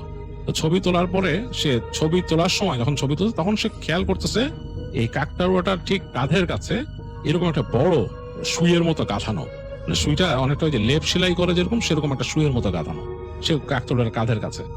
তো সে দেখলো যে ব্যাপারটা কি। রুম্মানের তখন ওইটা নিয়ে মানে অতটাই হয়নি, চিন্তা করলো এখানে কে রাখছে, এবং ওইটার সাইজ মোটামুটি বড়, প্রায় হবে কোমরের মতো সাইজ হবে, একটা মানুষের কোমর সমান। তো সে ওইটাকে দেখে আস্তে করে গিয়ে সুইটা খুলে ফেললো রুম্মান, গাছ থেকে টেনে সুইটা বের করলো, বের করে দেখলো যে একটা সুই, এবং লেপ সেলাই করার মতো সুই, সুইটাকে ফেলে দিল বাঁশঝাড়ের ওখানে। তারপর সে তাকায় দেখলো ভালো মতন, তার খুব জিনিসটা অন্যরকম লাগলো, একটা চেহারা। চুলটা ধরে দেখার চেষ্টা করলো, কি দেখে মনে হচ্ছে যে অরিজিনাল চুল মানুষের। চুলটা ধরে এরকম টান দিচ্ছে, চুলটা খুলে আসছে মাথার থেকে। তো দেখলো যে মাথাটা কোন একটা খোল দিয়ে বানানো, দেখে মনে হচ্ছে যে তরমুজের খোল টাইপের কিছু দিয়ে বানানো। এখানে সে টোকা দিল দুই তিনটা মাথার মধ্যে, এবং খুব কেন যেন হাসিও লাগলো। তারপর সে ওটাকে নিয়ে এরকম ফেলে দিল ইসের মধ্যে, বাঁশঝাড়ের যে মাঝখানে খোলটা আছে ওইটার মধ্যে ছুঁড়ে ফেললো এখানে। তো ওইটা ওই ইসের মধ্যে বাঁশঝাড়ের ওই মাঝখানে যে খোল সেখানে যখন পড়ছে থ্যাপ করে শব্দ হলো, দেখলো যে ওই খোসাটা তরমুজের যে খোসার মতো মাথাটা ওইটা খুলে গেছে একদিকে, ওই শরীরটা খুলে একদিকে পড়ছে, মানে দুইটা দুই দিকে পড়ে আছে। তো তখন চিন্তা করলো রুম্মান যে এটা আর কি, এটা পড়ছে কেউ হয়তো বানায় রাখছিল কোনো কাকতাড়ুয়া টাইপের ফাইজলামি করে। হ্যাঁ, সে হাঁটা দিল ওদিক থেকে, হেঁটে সে বেরোয় আসতেছে। তখন কিন্তু সূর্য আরো পড়ে গেছে, মানে ওই বোটানিক্যাল গার্ডেনের মধ্যে শুধু ছায়া, ওখানে আর আলো ওইভাবে নাই, পুরোটা ছায়া। সে হেঁটে বেরোয় আসতেছে, ফুলের গাছ টাছ, তো পাখি টাকি রাখতেছে। তো সে যখন নাকি ওই বেরোয় আসা রাস্তার কাছে গেছে ওই সময় সে দেখলো দুইটা দাঁড় কাক তার ঠিক মাথার খানিকটা উপর দিয়ে খুব কর্কশ শব্দে ডাকতে ডাকতে কা কা করে সব ডাকতে ডাকতে একটার মাথার উপর ঘুরতেছে। সব আকুল, এই দুইটা দাঁড় কাক কেন, দুইটা দাঁড় কাক এরকম ঘুরতেছে। ঘুরতে ঘুরতে এক সময় তার সামনে এসে বসলো, ওখানে কতগুলা গাছের গুড়ির মতো ফালানো ছিল, ওই গুড়ির উপরে এসে বসছে। এবং অবাক হলো রুম্মান যে মানে দাঁড় কাকগুলোর সাইজ বেশ বড় এবং তাকে দেখে বেশ কর্কশ ভাবে কা কা করে ডাকতেছে। এবং সেই কণ্ঠটা কিন্তু মোটা, দাঁড় কাকের যে গলাটা কিন্তু মানে কণ্ঠ স্বরটা কিন্তু মোটা, অন্য টাইপ, কেমন যেন একটা রুক্ষ কা কা শব্দ হচ্ছে। তার দিকে তাকায় ডাকতেছে এবং খুব কড়া ভাবে। এবং সেই চোখের দিকে তাকাইলো, চোখ দুটা লাল, মানে লাল চোখ, দুইটা দাঁড় কাকের চোখ লাল, তাকায় তার দিকে ডাকতেছে। তো সে সাথে সাথে তার ক্যামেরাটা বের করে পয়েন্ট করে সাথে সাথে সে টিপলো। এটা ছিল প্রাইম লেন্স লাগানো, তো সুতরাং ছবি তোলা সহজ হয়েছে। টাস করে সে কয়েকটা শাটার টানলো, টেনে সে হাঁটা দিল। এবং কাকগুলা দেখা গেলো যে আবার মানে সে যখন পাশ থেকে যাচ্ছে আবার উড়ে যে মাথার উপর দিয়ে ঘুরতেছে। তো রুম্মানের কাছে একটু ভয় লাগা শুরু করলো যে মানে আবার তাকে ঠোক না দেয়, যেভাবে ঘুরতেছে তার মাথার উপর দিয়ে চিল যেভাবে চক্কর দেয় ওইভাবে। তো রুম্মান তাড়াতাড়ি হেঁটে যে একসময় গেট দিয়ে বের হয়ে গেল। বের হওয়ার পর সে দেখলো না কাকগুলাকে, আর দেখতেছে না সে। তো চিন্তা করলো যা গেছে, এগুলা কোত্থেকে আসছিল, কি ব্যাপার বুঝলাম না। তো সে হাঁটা দিছে ওখান থেকে বাস স্ট্যান্ডের দিকে, যে বাসে করে যাবে ওখান থেকে, যে তার বাস চেঞ্জ করতে হবে, পরে গাজীপুরের দিকে যাবে। তো ওরকম করে সে দেখলো যখন সে বাসে উঠছে তখন অলরেডি অন্ধকার, সন্ধ্যা ঘনায় গেছে, মাগরিবের আজান হয়ে গেছে। বাস চলা শুরু করলো। বাস যেতে যেতে তাকে নিয়ে গেল ওই এক স্টেশনে, যেখানে সে নামবে সেখান থেকে বাস সুইচ করলো, করে সে ওই গাজীপুরের দিকে যাওয়া শুরু করলো আরেক বাসে উঠে। তো এইবার বাসে ওঠার পর শরীরটা বেশ খারাপ লাগতেছে রুম্মানের, মনে হচ্ছে যে কেমন যেন বমি লাগতেছে, মাথাটা ঘুরাচ্ছে, কেমন যেন লাগতেছে, শরীরটা ভালো লাগতেছে না। এবং তার চোখের সামনে ওই হঠাৎ ওই স্কেয়ারক্রোটার মুখটা ভাসতেছে, ওই যে একটা কালো তরমুজের খোলের মতো চেহারা আকাশে রং দিয়ে, ওইটা ভাসতেছে। এবং কেমন যেন একটা গন্ধ নাকে এসে লাগতেছে, মানে একটা মানে আজব গন্ধ, বিজাতীয় গন্ধ, যেই গন্ধ সে এর আগে পায় নাই, কেমন জানি। আর বমি আসতেছে, মানে সে মানে এটা রাখতে পারতো না, রেজিস্ট করতে পারতেছে না বমিটা, মানে একদম এসে পড়বে এরকম। তো রুমান চিন্তা করলো, আরে আমি তো আসলে মোশন সিক না, মানে আমি যে বাসে উঠছি এর জন্য বমি আসবে, জীবনে এরকম হয় নাই, আজকে কেন হচ্ছে এরকম সে চিন্তা করে পাচ্ছে না যে এরকম কেন হচ্ছে। আর তার মানে চোখের সামনে কাকগুলাও ভাসতেছে মাঝে মাঝে। তো সে মানে একদম মানে রাখতে পারতেছে না, মানে তার বমি হয়ে যাবে। তো তখন সে চিন্তা করলো যে তার যে ব্যাগ, তার এই ব্যাগের ভিতরে পলিথিন আছে বড়, ওই পলিথিনের মধ্যে সে ওই যে মাঝে মাঝে জিনিসপত্র ঢুকায় রাখে। চিন্তা করলো যে মানে এখন বমি করে ফেলবে, সে কোনো উপায় নেই। সে বসছেও ঠিক পেছনের সিটের আরো কয়েকটা সিট আগে, অন্ধকার বাসের মধ্যে ওই হালকা রাস্তার আলো এসে পড়তেছে মাঝে মাঝে। বাস যখন ল্যাম্পপোস্ট গুলো ক্রস করে যাচ্ছে তখন সে আলো মাঝে মাঝে পড়তেছে। রোমান তাড়াতাড়ি তার ওই হ্যান্ড ব্যাগের ভেতর থেকে পলিথিন বের করলো, ওটার মধ্যে আরো জিনিস ছিল, সেটা ব্যাগে ঢেলে দিয়ে সে পলিথিনটা বের করে, মানে বের করতে করতে তার একদম মানে সাথে সাথে উল্টে আসছে পেটের ভিতর থেকে। তো সে তাড়াতাড়ি পলিথিনটা ধরছে মুখের উপরে, মানে পলিথিনের মধ্যে মুখ ঢোকায় সে বমি করে দিল। তো অনেকক্ষণ তার মনে হচ্ছে শরীর পুরা নিংড়া আসতেছে, ভিতর থেকে সব বের হয়ে যাবে, এরকম অসুস্থ লাগতেছে। তো পাশের যে প্যাসেঞ্জার ছিল একটু সরে বসে তারা বললো, ভাই ঠিক আছেন কি, আপনার সমস্যা আছে, বাসে উঠলে বমি হয়? তো রোমান মাথা নাড়তেছে এরকম যে না। তো সে কয়েকবার এরকম ওখানে ওই জায়গায় বসে কয়েকবার সেরকম করলো এবং শরীর নেতায় গেল তার। তাড়াতাড়ি সে মানে তার তো আবার ডিসেন্সি একটু বেশি ছিল রুম্মানের, মানে সে এই অবস্থাতেও খেয়াল রাখতেছে যেন তাকে দেখে কেউ নাক না ছিটকায়, বা সে যে এরকম নোংরা হয়ে গেছে, বমি করছে, মানুষ খারাপ না বলে। তো সে তাড়াতাড়ি পলিথিনের মুখটাকে চেপে বন্ধ করে ফেললো, বন্ধ করে সে বেঁধে জাস্ট মুখটাকে ঢেকে চুপচাপ বসে আছে মাথাটা নিচু করে। তো পাশের লোকটা বললো, ভাই আপনি ঠিক আছেন? তো রুম্মান শুধু বললো, ভাই মাথাটা অনেক ঘুরতেছে। লোকটা বললো যে আচ্ছা আপনি দাঁড়ান, আমি ইসের সাথে কন্ডাক্টরের সাথে কথা বলতেছি। ওই লোকটা ওখানে উঠে ডাক দিল কন্ডাক্টরে, বললো এই ভাইয়ের অবস্থা খারাপ, ওনার শরীর খারাপ লাগতেছে, পানি আছে নাকি? যাকের মধ্যে তখন ওই ইসের কাছে পানি ছিল না, এই পাশে ড্রাইভারের পাশে একজনের পানি ছিল। তিনি বললেন যে আমার কাছে পানি আছে, পানি নেন। তো ওই পানি নিয়ে রুম্মানকে দিল। রুম্মান ওইখানে ওই যে পানি দিয়ে মুখটা কোনো মতো মুছে ওই মানে ওই পলিথিনের মধ্যেই ব্যবস্থা করলো, করে বললো পানি খাইলো, একটু পানি টানি খেয়ে ওখানে বসলো। তো লোকটা বললো যে ভাই আপনি কি নামতে পারবেন ঠিক মতো? রুম্মান বললো যে হ্যাঁ পারবো। তো তারপরে যখন নাকি তার যে ডেস্টিনেশন আসলো, সে কিন্তু এতক্ষণ নেতাই গেছে, আর কিন্তু তারই নাই, সে কোনো মতো পলিথিনটা গিচ্ছু দিয়ে বেঁধে রেখে সে এরকম নেতাই গেছিল। তো তার যখন ডেস্টিনেশন আসছে সে বুঝতে পারছে, সে আস্তে করে উঠে নামা শুরু করলো, মানে বাস থেকে নামতে যে গেটের কাছে যে সে পড়ে গেল, মানে বাস তখন থেমে আসছে, গেটের কাছে সে পড়ে গেল, একদম রাস্তায় যেয়ে পড়লো, ধাপ করে রাস্তার মধ্যে পড়ছে। সাথে সাথে মানুষজন হই হই করে উঠলো, কি অবস্থা। তো মানুষ আসলো, ওই যে তার পাশে যে প্যাসেঞ্জার সিটের লোকটা ছিল সেও আসলো, এসে বললো যে ভাই কি অবস্থা, টেনে তুললো তাকে। তো রুম্মান বললো যে আমার কেন জানি মাথা ঘুরতেছে, আমি কিছু করতে পারতেছি না। লোকটা বললো আপনি মনে হয় খাওয়া দাওয়া করেন নাই নাকি? বলে যে না আমি খাওয়া দাওয়া করছিলাম, কিন্তু হঠাৎ করে অসুস্থ লাগলো। তো ওই লোকটা তখন বললো সবাই যে আপনারা চিন্তা করেন না, ওনাকে আমি পৌঁছায় দেওয়ার ব্যবস্থা করতেছি। তো ওই লোকটাই তাকে নিয়ে গেল, রুম্মানকে ধরে ধরে নিয়ে গেল, নিয়ে যায় ওখান থেকে সে রিক্সা ঠিক করলো রুম্মানদের বাসা যেখানে সেখানে। তো উঠে সেই রওনা দিল। লোকটা বললো আপনাকে আমি পৌঁছায় দিব, অসুবিধা নেই, চিন্তা করেন না, কোনোরকম টেনশন করেন না, আমি আসি, আর আমাকে নিয়েও টেনশন করেন না, আমি মানুষ হিসেবে খারাপ না, আপনাকে আমি পৌঁছায় দিব। তো লোকটা নিয়ে গেল। তো রিক্সা মানে অনেক দূর, রুম্মানদের বাসা মোটামুটি ভালোই দূর ছিল। মানে সাধারণত রুম্মান এখান থেকে ওই ইসে করে যায়, ওই লেগুনার মতো ইসে করে যায়, অনেক দূর যে সেখান থেকে রিক্সা নেয়, কিন্তু আজকে এখান থেকে রিক্সা নিছে কারণ ওগুলাতে ওঠার মতো অবস্থা নাই। তো চলতে চলতে ওই যে তাদের যে বাসার যে রাস্তা, সেই রাস্তায় চলে আসলো। মানে মোটামুটি তাদের বাসাটা বেশ একটু নির্জন জায়গাতেই, গলির মধ্যে দিয়ে গেছে। তো ওইখান দিয়ে যে রিক্সা এক সময় পৌঁছালো তাদের বাসার কাছে। তো রুম্মান ততক্ষণে অনেকটাই নেটাই গেছে, সে নড়তে পারতেছে না, এরকম মানে ঢুলতেছে। সে শুধু দেখাইলো যে আমাদের বাসায় যে এখানে থামেন। তো থামলো, তো জিজ্ঞেস করতেছে একতলা বাড়ি। তো লোকটা তখন জিজ্ঞেস করছে এই যে এর আপনাদের বাড়ি এখানে? রুম্মান বলছে হ্যাঁ, আমাকে নামান। বলে আপনার নামান লাগবে না, আপনি বসেন, আমি দেখতেছি আগে।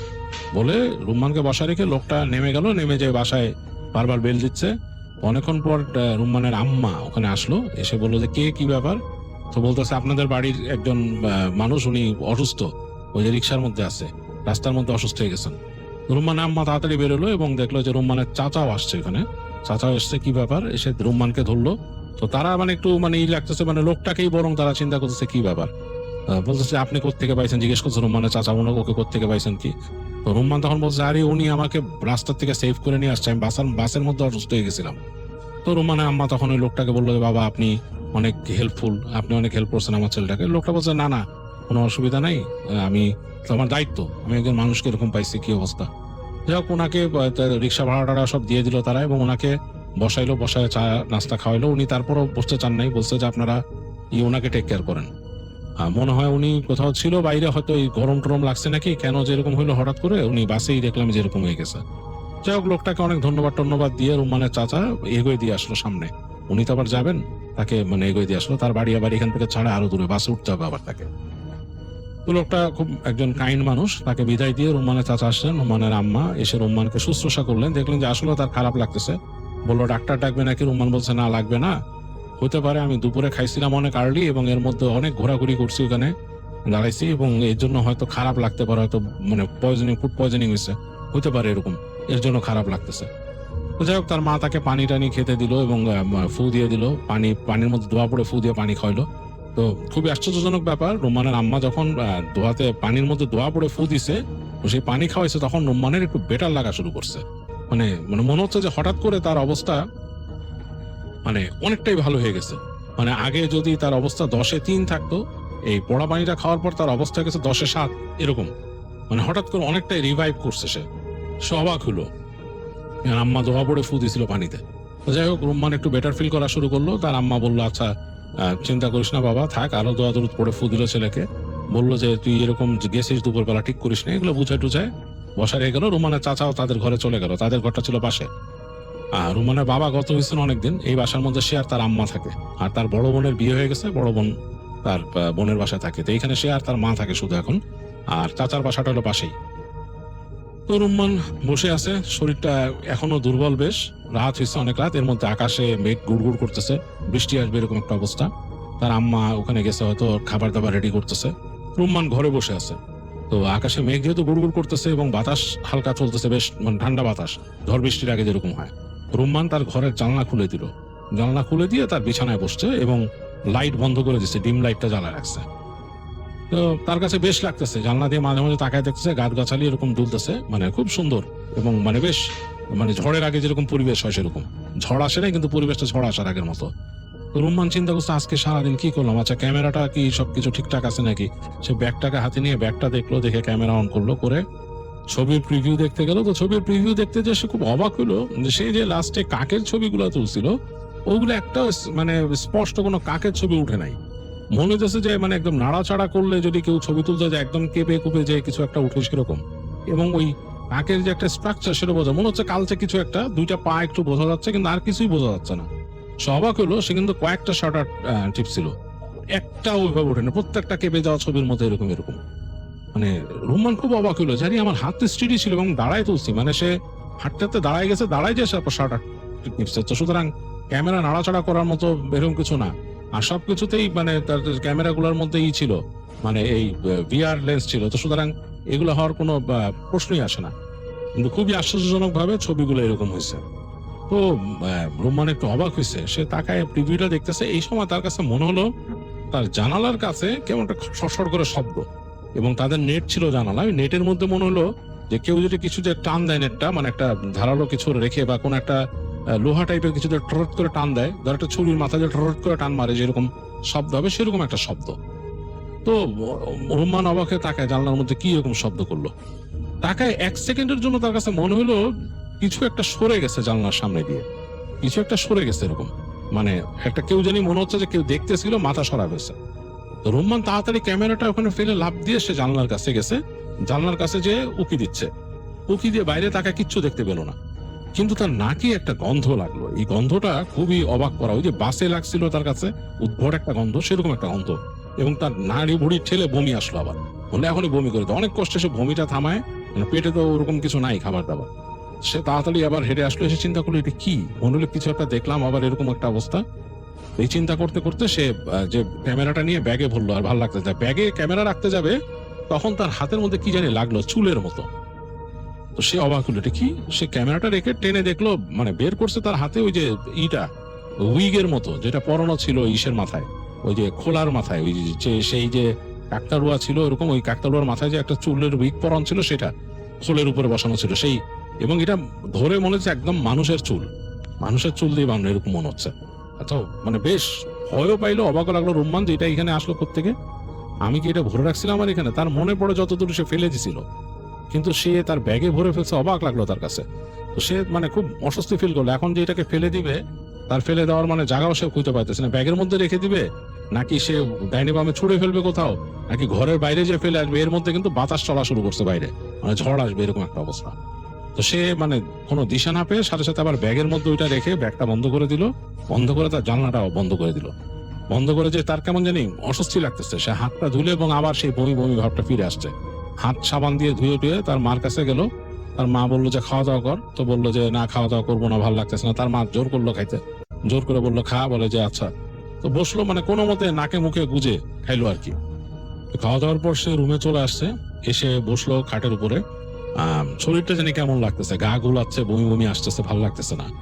তো সে দরজাটা আটকাই দিল তার রুমের, তো দরজা লক করলো না, আর ওই যে বোর্ড লক তো টিপে দেয় নাই আর কি, কেন জানি কি মনে করে সে আর লক করলো না রুমটা।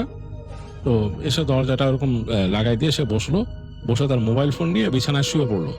চিন্তা করলো যে বসে বসে কিছুক্ষণ মোবাইল ফোনে এটা ওইটা দেখে ব্রাউজ করে সে ঘুমায় যাবে চিন্তা করছে। শরীরটা খুব খারাপ, তো মানে টায়ার্ড লাগতেছে। দেখতেছে যে ব্যাগটা তার এই বিছানার এই পাশে রাখা, তো ব্যাগটার দিক তাকালে চিন্তা করলো থাক, আবার মনে মনে তখন চিন্তা করলো ওইটার মধ্যে কি চুল টুল কি কি রাখছে, ওইটা ফেলে দিতে হবে দিনের বেলা উঠে। এই চিন্তা করে সে শুয়ে পড়ছে মোবাইলটা নিয়ে। তো মোটামুটি কিছুক্ষণ এদিক ওদিক ব্রাউজ করে মোবাইলটাকে রেখে সে ঘুমানোর চেষ্টা করলো, মানে তখন চোখে ঘুম আসছে, শুয়ে পড়ছে চোখ বন্ধ করে। তো ঘুমায় গেছে। ঘুমের মধ্যে সে স্বপ্নে দেখতেছে যে সে একটা বন, মানে বন বাদার, মানে গাছপালা এগুলোর মধ্যে দিয়ে হেঁটে যাচ্ছে, এবং টাইমটা হচ্ছে ওই যে ডাস্ক, মানে সূর্য ডুবে যাচ্ছে এরকম সময়। তো স্বপ্নের মধ্যে সে দেখতেছে যে তার সামনে একটা মানুষ আসলো, কালো আলখাল্লা পরা, পুরা মানে পুরা শরীরে কালো আলখাল্লা পরা, মাথাটা ওই আলখাল্লার দিয়ে ঢাকা, এবং তার আশপাশ দিয়ে কুয়াশা, পেছনের অংশে কুয়াশা। সে এসে বলতেছে আমি ধরে পেরেক মারলাম আর তুই সেই পেরেক খুললি, তোর খবর আছে, তুই শেষ, ওই পেরেক এখন তুই নিবি। এবং বলার মধ্যে এমন একটা ভঙ্গি ছিল যেটাতে রুম্মান অনেকটা ভয় পেয়ে গেল। সে বলছে আমি কি করছি, আমি কি করছি, স্বপ্নের মধ্যে বলছে আমি কি করছি, বলে তুই কি করছিস, তুই টের পাবি তুই কি করছিস। এই বলে সে কালো আলখাল্লা তার উপর ঝাঁপায় পড়লো। তার কাছে মনে হলো যে একটা কালো কিছু ওখান থেকে ব্যাঙের মতো ঝাঁপ দিয়ে তার উপর পড়লো এবং তাকে গলা টিপে ধরলো। তো রুম্মান আসলে মানে ওই ঘুমের মধ্যেই স্ট্রাগল করা শুরু করলো এটা ছুটানোর জন্য, এবং সে ছটফট করতেছে, হাত পা ছুটতেছে ছোড়ার জন্য, সে পারতেছে না, মানে অনেক চেষ্টা করতেছে সে ওটা থেকে মুক্তি পাওয়ার জন্য, সে পারতেছে না। তার মানে দম বন্ধ হয়ে আসতেছে, চোখ বন্ধ হয়ে আসতেছে, মানে সে পারতেছে না একদম। চিৎকার শুরু করলো সে, মানে ওই ঘুমের মধ্যে চিৎকার করতেছে, গলা ফাটায় চিৎকার করতেছে, কোনো কাজ হচ্ছে না, তার গলা দিয়ে ঘড়ঘড় ঘড়ঘড় শব্দ বের হইতেছে।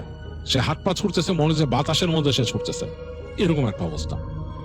তো অনেকক্ষণ এরকম ভাবে সে স্ট্রাগল করছে, মনে হচ্ছে এক সময় সে নেতায় যাচ্ছে, এরকম একটা অবস্থা। তো রুম্মানের এই সময় ঘুমটা ভেঙে গেছে, মানে তার সে যখন নেতায় যাচ্ছে, সে হাল ছেড়ে দিচ্ছে, তখন তার ঘুম ভেঙে গেছে, মানে চোখ খুলছে। সে চোখ খুলে সে দেখতেছে সে বাতাসে ভেসে আছে, মানে সে তাদের যে সিলিং ফ্যান এটার খুব কাছাকাছি, সে মানে মাটি থেকে উপরে, সে আসলেই বাতাসে, এবং তার পায়ের কাছে, মানে তার পায়ের কাছে বেশ খানিকটা দূরে ওই যে সে দেখছিল যে সেই কাকতাড়ুয়াটা ওইটা দাঁড়ায় আছে এখানে কাকতাড়ুয়ার মতো, এবং কিন্তু ওইটাকে দেখে মনে হইতেছে ওইটা এখন লাইভ, মানে ওইটার ভেতরে জীবন আছে এরকম মনে হইতেছে, এবং ওইটা দাঁড়ায় আছে, এবং মাথার মধ্যে সে উইকটা নাই, উইকটা তার হাতের মধ্যে, এবং সে ফিল করতে পারতেছে তার হাতের মধ্যে ওইটা চুলটা ধরা রুম্মান, এবং সে বাতাসের মধ্যে, সে কিন্তু চোখ খুলে এটা দেখতেছে, কিন্তু সে গলা দিয়ে শব্দ বের করতে পারতেছে না। সে চিন্তা করতেছে যে সে কি জেগে আছে না ঘুমায় গেছে নাকি তার কি অবস্থা, তার নিজের স্টেটটাই সে বুঝতেছে না। প্রচন্ড ভয় মানে রুম্মানের, সে মানে নড়াচড়া করতে পারতেছে না, এরকম একটা অবস্থা।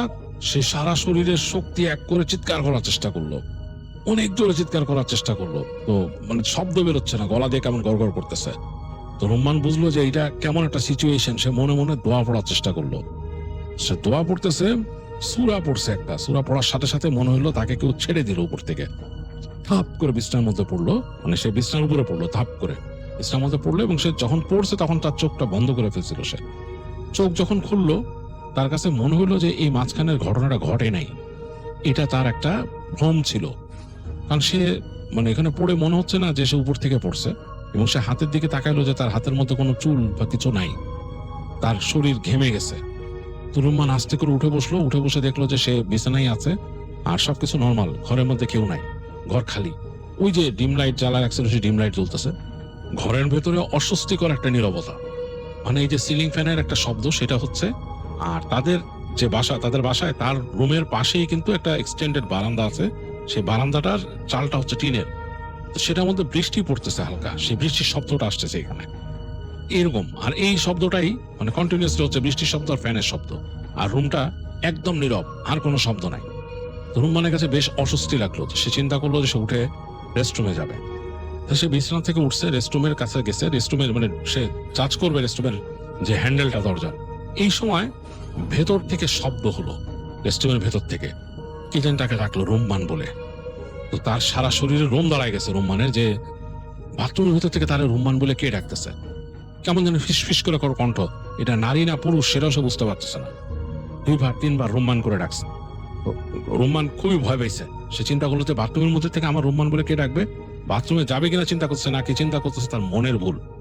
তো সে কি মনে করে লাইটটা জ্বালাই দিল, বাথরুমের লাইটটা জ্বালাই দিছে, বাথরুমের মধ্যে বাতি জ্বলে উঠছে, আর ওই ডাক কিন্তু নাই। তো রুম্মান গেট খুলে ঢুকলো বাথরুমে, কেমন দিন লাগতেছে বাথরুমের ভিতরটা, মানে আলো জ্বলে আছে, অ্যাটাচ বাথরুম, মানে তার ভয় লাগতেছে আর কি। তো যাই হোক, সে বাথরুমে গেল, বাথরুম ইউজ করে সে বের হয়েছে বাথরুম থেকে বের হয়ে সে যখন নাকি দরজাটা টেনে দিছে, দিয়ে ঘুরে হেঁটে তার বিছানার দিকে যাচ্ছে, পাশের চেয়ারের মধ্যে দেখলো যে পাশে যে চেয়ারটা রাখা, ওই চেয়ারের মধ্যে সেই চুলটা রাখা, এবং তার নিচে ওই ব্যাগটা, যে তার যে ব্যাগটা ছিল তার ক্যামেরার ব্যাগ, সেটা নিচে রাখা চেয়ারের, আর তার উপর ওই চুলটা বের করে রাখা। রুম্মানের সারা শরীর একদম জমে গেল, কারণ এই রাতের বেলা তার রুমে ঢুকে এগুলো কেউ বের করার নাই, সে বাথরুমে গেছে, এর মধ্যে কি হবে। এই সময় সে বাথরুমের দরজার ভেতর থেকে নক শুনলো, তার বাথরুমের ভেতর থেকে কেউ টক টক টক টক করে দরজা নক করতেছে, মনে হচ্ছে যে কেউ একজন, মানে যেমন দরজা খুলতে বলে সেরকম। তো রুম্মান প্রচন্ড ভয় পেয়েছে, সে বাথরুমের দরজার ধারে কাছে গেল না, চুলটাকেও ধরলো না, সে ভয়ে ভয়ে তার বিছানায় এসে বসলো। সে চিন্তা করলো যে সে কি এখানে ঘুমাবে নাকি তার আম্মুকে ডাকবে, এরকম চিন্তা করতেছে। এই সময় তার মনে হলো তার রাজ্যের ঘুম চোখে লেগে আসতেছে, মানে তার চোখ বন্ধ হয়ে যেতেছে, আর সে ফিল করলো সে আস্তে আস্তে মাটির থেকে উঠে যাচ্ছে, মানে বিছানা থেকে উপর উঠে যাচ্ছে, মানে এই জাগ্রত অবস্থায় সে বিছানা থেকে উপর উঠে যাচ্ছে। তো রুম্মান ভয়ে চিৎকার করে উঠলো, মানে যত জোর ছিল তার কণ্ঠে, জোরে জোরে চিৎকার করলো, আম্মা আম্মা বলে চিৎকার করা শুরু করলো। সে ভয় পাইছে, অনেক ভয় পাইছে। তো চিৎকার করার কিছুক্ষণের মধ্যে সে দেখলো হন্তদন্ত হয়ে তার আম্মা দরজা খুলে ঢুকছে ভিতরে, দরজা খুলে তার মা ঢুকলো, ঢুকে তাকে বাতাসে ভাষা দেখছে তার মা। তো তার মা সাথে সাথে দোয়া পড়া শুরু করছে, উনি সাথে সাথে দোয়া পড়া শুরু করছে, এবং দোয়া পড়ার সাথে সাথে রুম্মান ধপাস করে বিছানায় পড়লো। তার আম্মা যে ধরে বসতে থাকে সাথে সাথে বিছানায় পড়ছিল রুম্মান, তার আম্মা যে তাকে তাড়াতাড়ি ধরলো, এবং তিনি দোয়া পড়তেছেন সাথে সাথে, সূরা পড়ে রুম্মানকে ফু দিতেছেন। রুম্মান মনে হইতেছে যে তার শরীরে মনে হতো ভারী কিছু চেপে ধরতেছিল তাকে, তার আম্মা এই যে সূরা পড়ে ফু দেওয়াতে মনে হচ্ছে শরীরটা হালকা হয়ে যাচ্ছে পরবর্তী সেকেন্ডে, এরকম লাগা শুরু করছে। তো তার আম্মা মানে একবার ক্রমাগত পড়তেছে, তিনি সূরা পড়তেছে, লম্বা একটা সূরা পড়া শুরু করছেন। আর রুম্মানের কাছে তখন মনে হচ্ছে মায়ের এই পড়াটাতে সে অনেকটা পাইতেছে, রিল্যাক্স পাইতেছে। অনেকক্ষণ তার আম্মা বসে বসে তার পাশে বসে সূরা তিলাওয়াত করলেন, এবং রুম্মান তখন মোটামুটি এক সময় আস্তে আস্তে মানে সহজ হয়ে আসলো, তার মধ্যে ওই চাপটা নাই। তার মা দোয়া পড়তে পড়তে পড়তে পড়তে অনেকক্ষণ হয়ে গেছে। তো এক সময় তার আম্মা থামলো, থেমে বললো যে তোরে কি কিছু খারাপ কিছু ধরছে নাকি, তুই বাতাসে উঠলি কেমনে? তার মা দেখছে বাতাসে। তো তার আম্মা মানে খুব ভয় পাইছে এটাতে। তো তখন তার আম্মা আবার বললো তুই চুপ থাক, তুই কথা বলিস না। আর রুম্মান বলছে মা তুমি আমার পাশে থাকো। তো তার মা পাশে বসে আবার দোয়া পড়তেছেন তাকে ধরে। এরকম পড়তে পড়তে এক সময় রাত পার হয়ে গেছে, ফজরে আজান দিছে। ফজরে আজান দিয়েছে, তখন রুম্মানের আম্মা ক্লান্ত হয়ে গেছেন, তিনি মানে পড়ে যাবেন এরকম অবস্থা। তো রুম্মান তখন বললো আম্মা আজান দিছে, তুমি টেনশন করো না, তুমি তুমি থাকো, অসুবিধা নাই। রুম্মান নিজেও তখন শুয়ে শুয়ে দোয়া পড়তেছে। তো যাই হোক, এরকম করতে করতে ওই দিনে ওই টাইমটা তখন পার হয়ে গেল এবং তার আম্মা নামাজ পড়লেন এবং রুম্মানকে বললেন যে তুই নামাজ পড়। তিনি সাথে করে রুম্মানকে নিয়ে গেলেন ওনার রুমে, যে ওখান থেকে উজু করে নামাজ পড়ালেন। তো তারপরে রুম্মানের আম্মা বললো যে আমি তো চাচারে বলতেছি যে কি হয়েছে দেখি, আমরা এটার খবর নিতেছি, তোরে এরকম কেন দেখলাম, কি হয়েছিল, কই গেছিলি তুই? তো রুম্মান বললো যে আম্মা আমি তো কালকে এরকম এসে গেছিলাম, এরকম এরকম জিনিস দেখছি যে বোটানিক্যাল গার্ডেনে এরকম। তো তখন তার আম্মা বুঝলো যে ছেলে কোনো একটা খারাপ কিছুর পাল্লায় পড়ছিল, ওখানে কোনো জাদু করা কোনো কিছু ছিল সেখানে এরকম। তো তার আম্মা বললো যে তোরে আমি একা ছাড়বো না। তার আম্মা তার সাথে নিয়ে গেলেন তার চাচার ওইখানে। তো চাচারে যে বললেন যে ভাই সাহেব আপনি খবর দেন, হুজুরকে একটু খবর দেন, কি হয়েছে? বললো যে ওর এরকম এরকম ব্যাপার। তার চাচারা বললেন, তো চাচাও মোটামুটি বুঝে নিলেন ব্যাপারটা কি। তো তিনি চলে গেলেন, তিনি যে মসজিদ থেকে একটু পরে ওখানকার হুজুরকে নিয়ে আসলেন। তো হুজুর আসলেন, এসে বললেন যে কি হয়েছে? বললো যে এরকম এরকম ব্যাপার। তো তিনি রুম্মানের ঘরে গেলেন রুম্মানকে নিয়ে, বললো যে ওখানে তোমার কি কি হয়েছে, তো আমাকে আবার বলো। তো রুম্মান সব বললো। তো রুম্মান রাতের ঘটনাও বললো যে এরকম সে এরকম চুল পাইছে এরকম। তো তখন বললো এই জিনিসটাই আমি তোমাকে জানতে চাচ্ছিলাম, তুমি কোনো জিনিস নিয়ে আসছো নাকি সাথে? তো বলে রুম্মানের ঘরে যখন হুজুর ঢুকতে যাচ্ছে, তখন ঠিক তার সামনে মানে ট্রাম করে দরজাটা লাগাই দিল রুমের কেউ, মানে মুখের উপরে দরজা লাগাই দিল এরকম। তো খুবই অবাক কাণ্ড। তো হুজুর সামনে দাঁড়ায় দেখলেন দরজা বন্ধ করে দিছে কেউ। তো হুজুর দোয়া পড়তেছেন ওইখানে, বলেন দরজা খুলুন, দরজাটা খুলেন, বললো তাদেরকে, রুম্মানদেরকে। তো রুম্মানও ওইখানে মোড়ানোর চেষ্টা করলো, দরজা খুলতেছে না, ভিতর থেকে কেউ যে টিপে দিচ্ছে, সুইচ টিপে দিচ্ছে, ভিতরে কিন্তু কেউ নাই, এটা কিভাবে লাগলো কে জানে। তো রুম্মানের আম্মা চাবি নিয়ে আসলো দরজা। তো হুজুর দোয়া পড়ে চাবিটা ঢুকাইলেন, ঢুকায় বছর দিলেন, দরজা খুলে গেল। তারপর তিনি দোয়া পড়তে পড়তে ভিতরে ঢুকলেন, বললেন আপনারা ঢুকেন না, আপনারা শরীর বন্ধ করে ফেলেন। সবাইকে তিনি বললেন দোয়া পড়ে শরীর বন্ধ করতে, দোয়া বলে দিলেন, সবাই শরীর বন্ধ করলেন। হুজুর রুমে ঢুকলেন, ঢুকে তিনি দেখলেন, মানে দোয়া পড়তে পড়তে দেখলেন যে বিছানা দেখলেন রুম্মানের, আর তার পাশে ওই যে চেয়ারের উপরে ওই চুলটা রাখা। তো তিনি তাদেরকে বললেন যে একটা এরকম ব্যাগ বা কিছু নিয়ে আসতে। ওই ব্যাগ বা কিছু নিয়ে আসলো, তিনি ওই দোয়া পড়ে ওই চুলটাকে নিয়ে ওই ব্যাগের মধ্যে বললেন, ভরে মুখটা বেঁধে ফেললেন। বেঁধে ফেলে বললেন যে এখানে সমস্যা আছে, আপনারা এখানে বসেন, যেহেতু রুম্মান এখানে সম্পৃক্ত আছে, আমি দেখতেছি। রুম্মানের মা বসলো, রুম্মান এবং রুম্মানের চাচাও আসলো, চাচিও আসলো, তারা সবাই বসলো রুমের মধ্যে। তো রুম্মানকে একটু দূরে বসেছে তাদের থেকে। তো উনি ওখানে বসে তার মতো শুরু করলেন দোয়া দুরুদ পড়া এবং রুকাইয়া করা শুরু করলেন তিনি। তো রুকাইয়া করলেন, রুকাইয়া করে ওখানে দেখা গেল যে মানে আর কি একটা খারাপ জিনিস, ওইটার প্রেজেন্স তিনি বুঝতে পারলেন। তো ওই জিনিসটা রুম্মানের উপর আর আসতেছে না, সে ওই পাশে ঘুরতেছে এবং বোঝা যাচ্ছে যে হুজুর সেন্স করার চেষ্টা করতেছেন। তো এক পর্যায়ে তিনি নিজেই প্রশ্ন করলেন কাউকে, অদৃশ্য কাউকে প্রশ্ন করলেন, কি ব্যাপার, মানে এখানে কেন এসে বিরক্ত করতেছে। তো তখন ওই জিনিসটা কিছু একটা উত্তর দিছে হুজুর, এটা সবাই শুনে নাই, বাট হুজুর শুনছে। তো শুনে উনি অনেকক্ষণ মাথা নিচু করে চুপ করে থাকলেন, মানে ধ্যানের মতো দোয়া পড়তেছিলেন। উনি দোয়া পড়ার পরে এক সময় বললেন যে ঠিক আছে ঠিক আছে, যাও যাও যাও, এরকম বললেন তিনি। বলে তারপর তিনি নর্মাল মোডে আসলেন, আবার সাধারণভাবে যেভাবে কথা বলেন ওইভাবে আসলেন।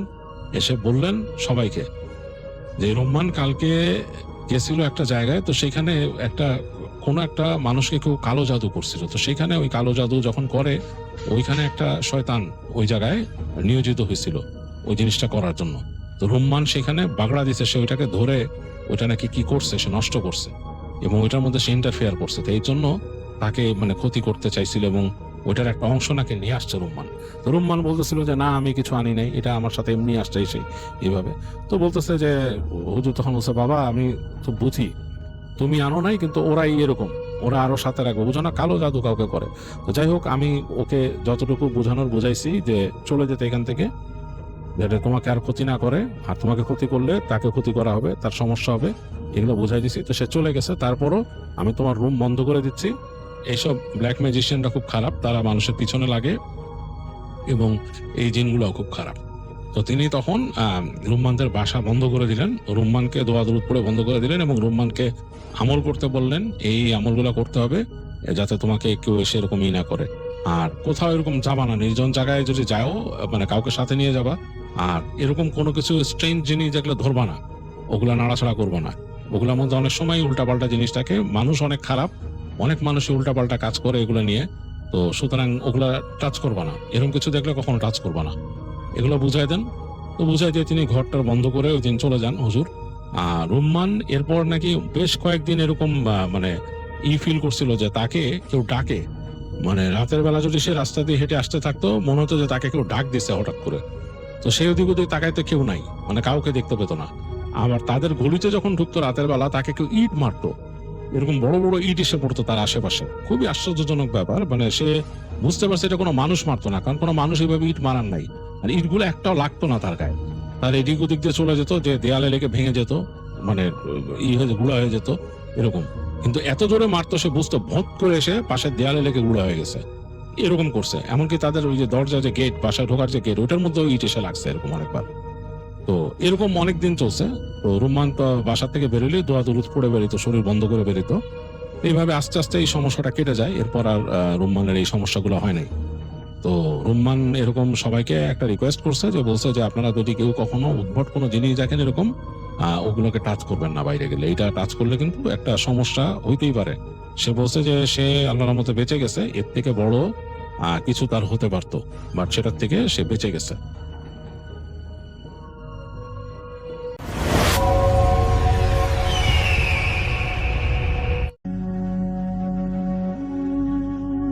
এখন যে ঘটনাটি আপনাদের সাথে শেয়ার করব, এই ঘটনাটি আমাদেরকে যিনি পাঠিয়েছেন তার নাম আবির।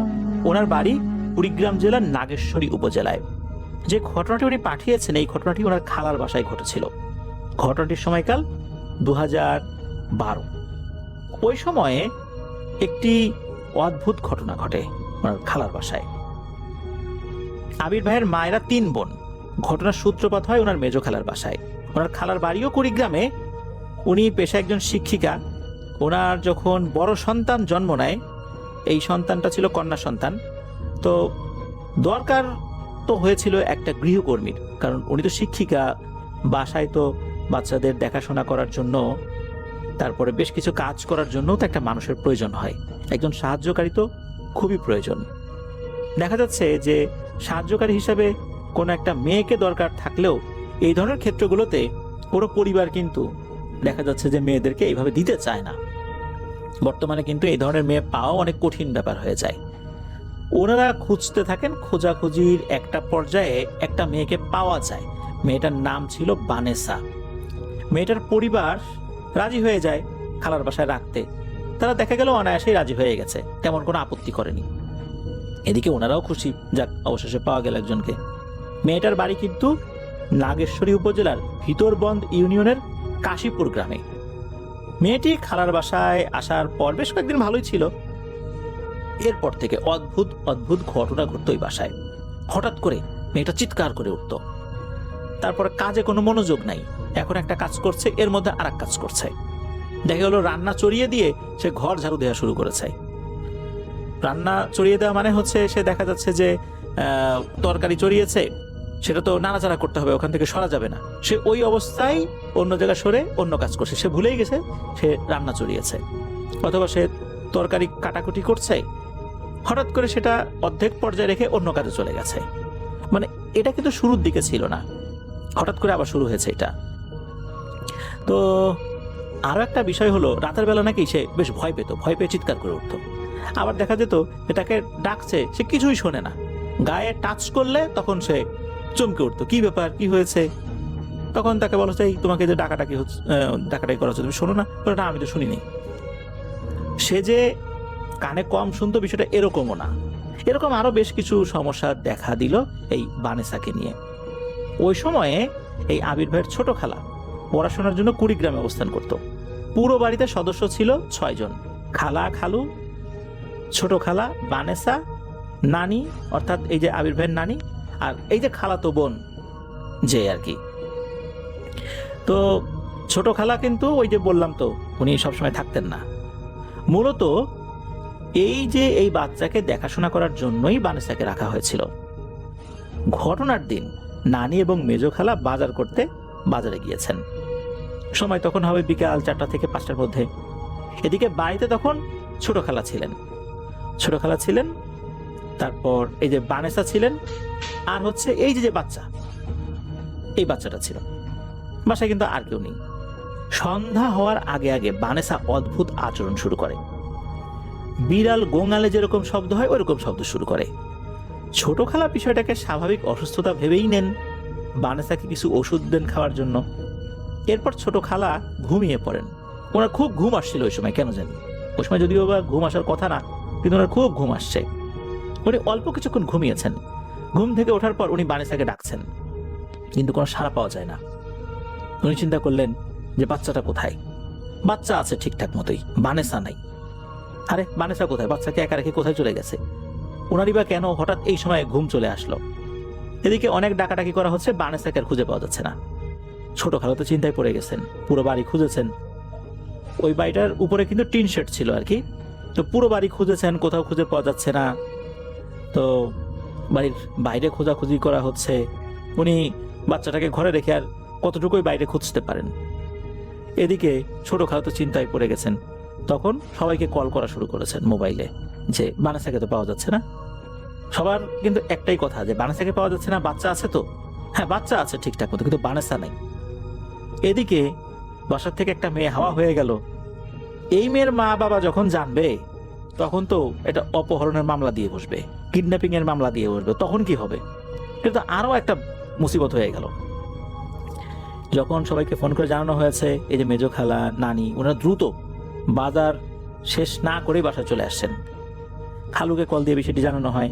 এরপর সবাই মিলে খোঁজাখুঁজি শুরু করেছেন। খালু নাগেশ্বরীতে কল দিয়ে মামাদেরকে খোঁজ নিতে বলেছেন। হয়তো বানেসা তার বাড়ির উদ্দেশ্যে রওনা দিয়েছে, খুব তো বেশি দূরে না, এটা ভেবেই খালু নাগেশ্বরীতে খবর দিয়েছেন। তো খালু আবার কি করেছেন, কুড়িগ্রাম থানায় জিডি করতে যাবেন, ঠিক সেই মুহূর্তে খবর আসে বানেসাকে পাওয়া গেছে। এদিকে বাড়িতে সবাই তো খোঁজাখুঁজি করার জন্য বাইরে গিয়েছিল। বাসার ভেতরে ওই সময় ছোট খালা ছিলেন। হঠাৎ করে নাকি টিনের যে চাল আছে, টিনের চালে তরাম করে একটা শব্দ হয়। অনেক বড় তক্তা বা ভারী কিছু ফেললে যেরকম শব্দ হয়, ওইরকম মনে হচ্ছে টিনের চাল ভেঙে নিচে পড়ে যাবে, এরকম একটা অবস্থা। ওই সময় আবার বাসায় ইলেকট্রিসিটি ছিল না। উনি শুধু বাচ্চাটাকে কোলে নিয়ে ঘরে ছিলেন। রাত তখন 8টা কি 8:30 এরকম একটা সময় আর কি। হঠাৎ করে এরকম ভয়ঙ্কর শব্দ পেয়ে ছোট খালা তো ভয় পেয়ে গেছেন। ওই সময় তো উনি ছাড়া বাসায় কেউ নাই। বাড়ির সামনে একটা চিড়ার মিল আছে। তো সেই মিলে নুরু নামের একজন কাজ করত। তাকে মূলত মেজো খালা খোঁজাখুঁজি করার জন্য বলেছিলেন। উনি চারদিকে খোঁজার পর বাড়ির পশ্চিম দিকে খুঁজতে যাবেন, ঠিক সেই মুহূর্তে ওনার কানে এক ধরনের শব্দ আসে, মনে হচ্ছে একটা গোঙানির শব্দ। ওনার কাছে সন্দেহ লাগে। উনি সেই শব্দের উৎস ধরে বুঝতে পারেন যে শব্দটা ডান দিকের ঝোপের ভেতর থেকে আসছে। উনি একটু এগিয়ে যান। ময়লা ঝোপঝাড় পরিষ্কার করে যখনই সামনের দিকে একটু এগিয়েছেন, তখন দেখেন এক অদ্ভুত দৃশ্য। এই যে বানেসা মেয়েটা মাটিতে পড়ে আছে অজ্ঞান অবস্থায়। তবে শুরুর দিকে এটা বানেসা কিনা বুঝতে পারেন নাই, কারণ উপর হয়ে পড়া ছিল। তবে তার পোশাক আশাক দেখে বুঝতে পেরেছেন এটা বানেসাই হবে। মাথাটা মাটির দিকে আর কি। তো গোঙানোর মতো শব্দ হচ্ছে। শরীরে কাদা, মাটি, বালু, চুলও মনে হচ্ছে ভেজা। কেউ তাকে কাদাযুক্ত কোনো এলাকায় নিয়ে গিয়েছিল, এরকমটা মনে হচ্ছে। এই যে নুরু সাহেব, উনি তো বানেসাকে কোলে করে বাড়িতে নিয়ে আসেন। বানেসা কিন্তু ওরকম গোঙাচ্ছিল, কিন্তু তার কোনো হুঁশ ছিল না। বাসা আসার পর বানেসার জ্ঞান ফেরে। সে অদ্ভুত আচরণ করা শুরু করে, জিন ভর করলে যেরকম আচরণ করে ঠিক সেই রকম। এসব দেখে কাছাকাছি থাকা এক কবিরাজকে ডেকে আনা হয়। কবিরাজ আসার পর সেই জিনকে হাজির করেন এবং জিজ্ঞাসাবাদ শুরু হয়ে যায়। জিন বলে, আমি তো বানেসাকে আমার রাজ্যে নিয়ে গেছিলাম, আমি পরিকল্পনা করছি যে ওকে আমার সাথেই রাখবো, কিন্তু আমার নিজেদের সমস্যার কারণেই রাখতে পারি নাই, তাই আবার একে এখানে ফেলে দিয়ে গেছি। তখন সবাই বুঝতে পারেন যে ছোট খালা যে ধরাম করে শব্দটা শুনছেন, এটা মূলত ওই বানেসাকে ফেলার শব্দ। ওখানে ফেলার পর বানেসা গড়াগড়ি খেতে খেতে চলে গেছে ওই ঝোপের দিকে। তো ওই কবিরা জিজ্ঞেস করে, কি কোথায় ধরছিস? কতদিন ধরে ওর সাথে আছিস? জিন বলে যে রামখানা দিঘির পারে আমি ওকে ধরেছি, ছোটবেলা থেকেই আছি ওর সাথেই। এই রামখানা হচ্ছে নাগেশ্বরী উপজেলার একটা ইউনিয়ন। দিঘির পার বলতে রামখানা বাজার বোঝানো হয়েছে আর কি। ওই রামখানা বাজারে একটা বড় দিঘি আছে নাকি। সবাই রামখানা দিঘির পার বললেই চেনে, এমনটাই জানিয়েছেন আবির ভাই। তো অনেক কষ্টে ওই কবিরাজ বানেসার কাছ থেকে ওই জিনটাকে তাড়াতে সক্ষম হন। উনি জিনটাকে এই শর্ত দিয়ে দেন, বাংলাদেশের সীমানার বাইরে এই জিনটা আসতে পারবে না। এমন একটা কাজ করে দেন যে বাংলাদেশের সীমানার মধ্যে, এই বাংলাদেশের যেই চতুর্দিকে যে সীমানা রয়েছে, এই বর্ডার ক্রস করে ঢোকার সাথে সাথেই নাকি এই কবিরাজের কাছে খবর হয়ে যাবে। তখন কবিরাজের অনুগত জিনেরা ওইটাকে ধরবে। তখন জিনটা রাজি হয় এবং বলে যায় যে আমি চিহ্ন হিসাবে বানেসার একটা স্যান্ডেল নিয়ে যাবো। এক জোড়া না, একটা স্যান্ডেল। সে সত্যি একটা স্যান্ডেল নিয়ে চলে গিয়েছিল। দেখা গেল যে বানেসার একটা স্যান্ডেল নাই, একটু আগে কিন্তু ওখানে এক জোড়া স্যান্ডেল ছিল। এই ঘটনার পর বানেসাকে তার বাড়িতে পাঠিয়ে দেওয়া হয়। সবচেয়ে অবাক করা বিষয় হচ্ছে বানেসার পরিবার এই বিষয়গুলো জানতো, তারপরেও এই বিষয় সম্পর্কে এই পরিবারকে সতর্ক করেনি। তারা এই বিষয়টা নাকি অনেকদিন ধরেই সহ্য করে যাচ্ছেন, এমনটাই জানিয়েছেন। তবে এই ঘটনার পরে বানেসার কোনো খোঁজ খবর ওনারা আসলে রাখেননি, কারণ এটা আসলে ওনাদের জন্য একটা ঝামেলা যে আবার যদি পরে নিয়ে আসেন বা মেয়েটাকে রাখেন আবার কি ঝামেলা হবে। পরে দেখা গেল যে মামলা মোকদ্দমায় ফেসে যাবেন, অনেক ধরনের জটিলতাই তো হতে পারে। এই জন্যই মূলত ওনারা খোঁজ খবরও রাখেন নাই, বানেসাকেও দিয়ে আসছিলেন। তো এটাই ছিল ঘটনা।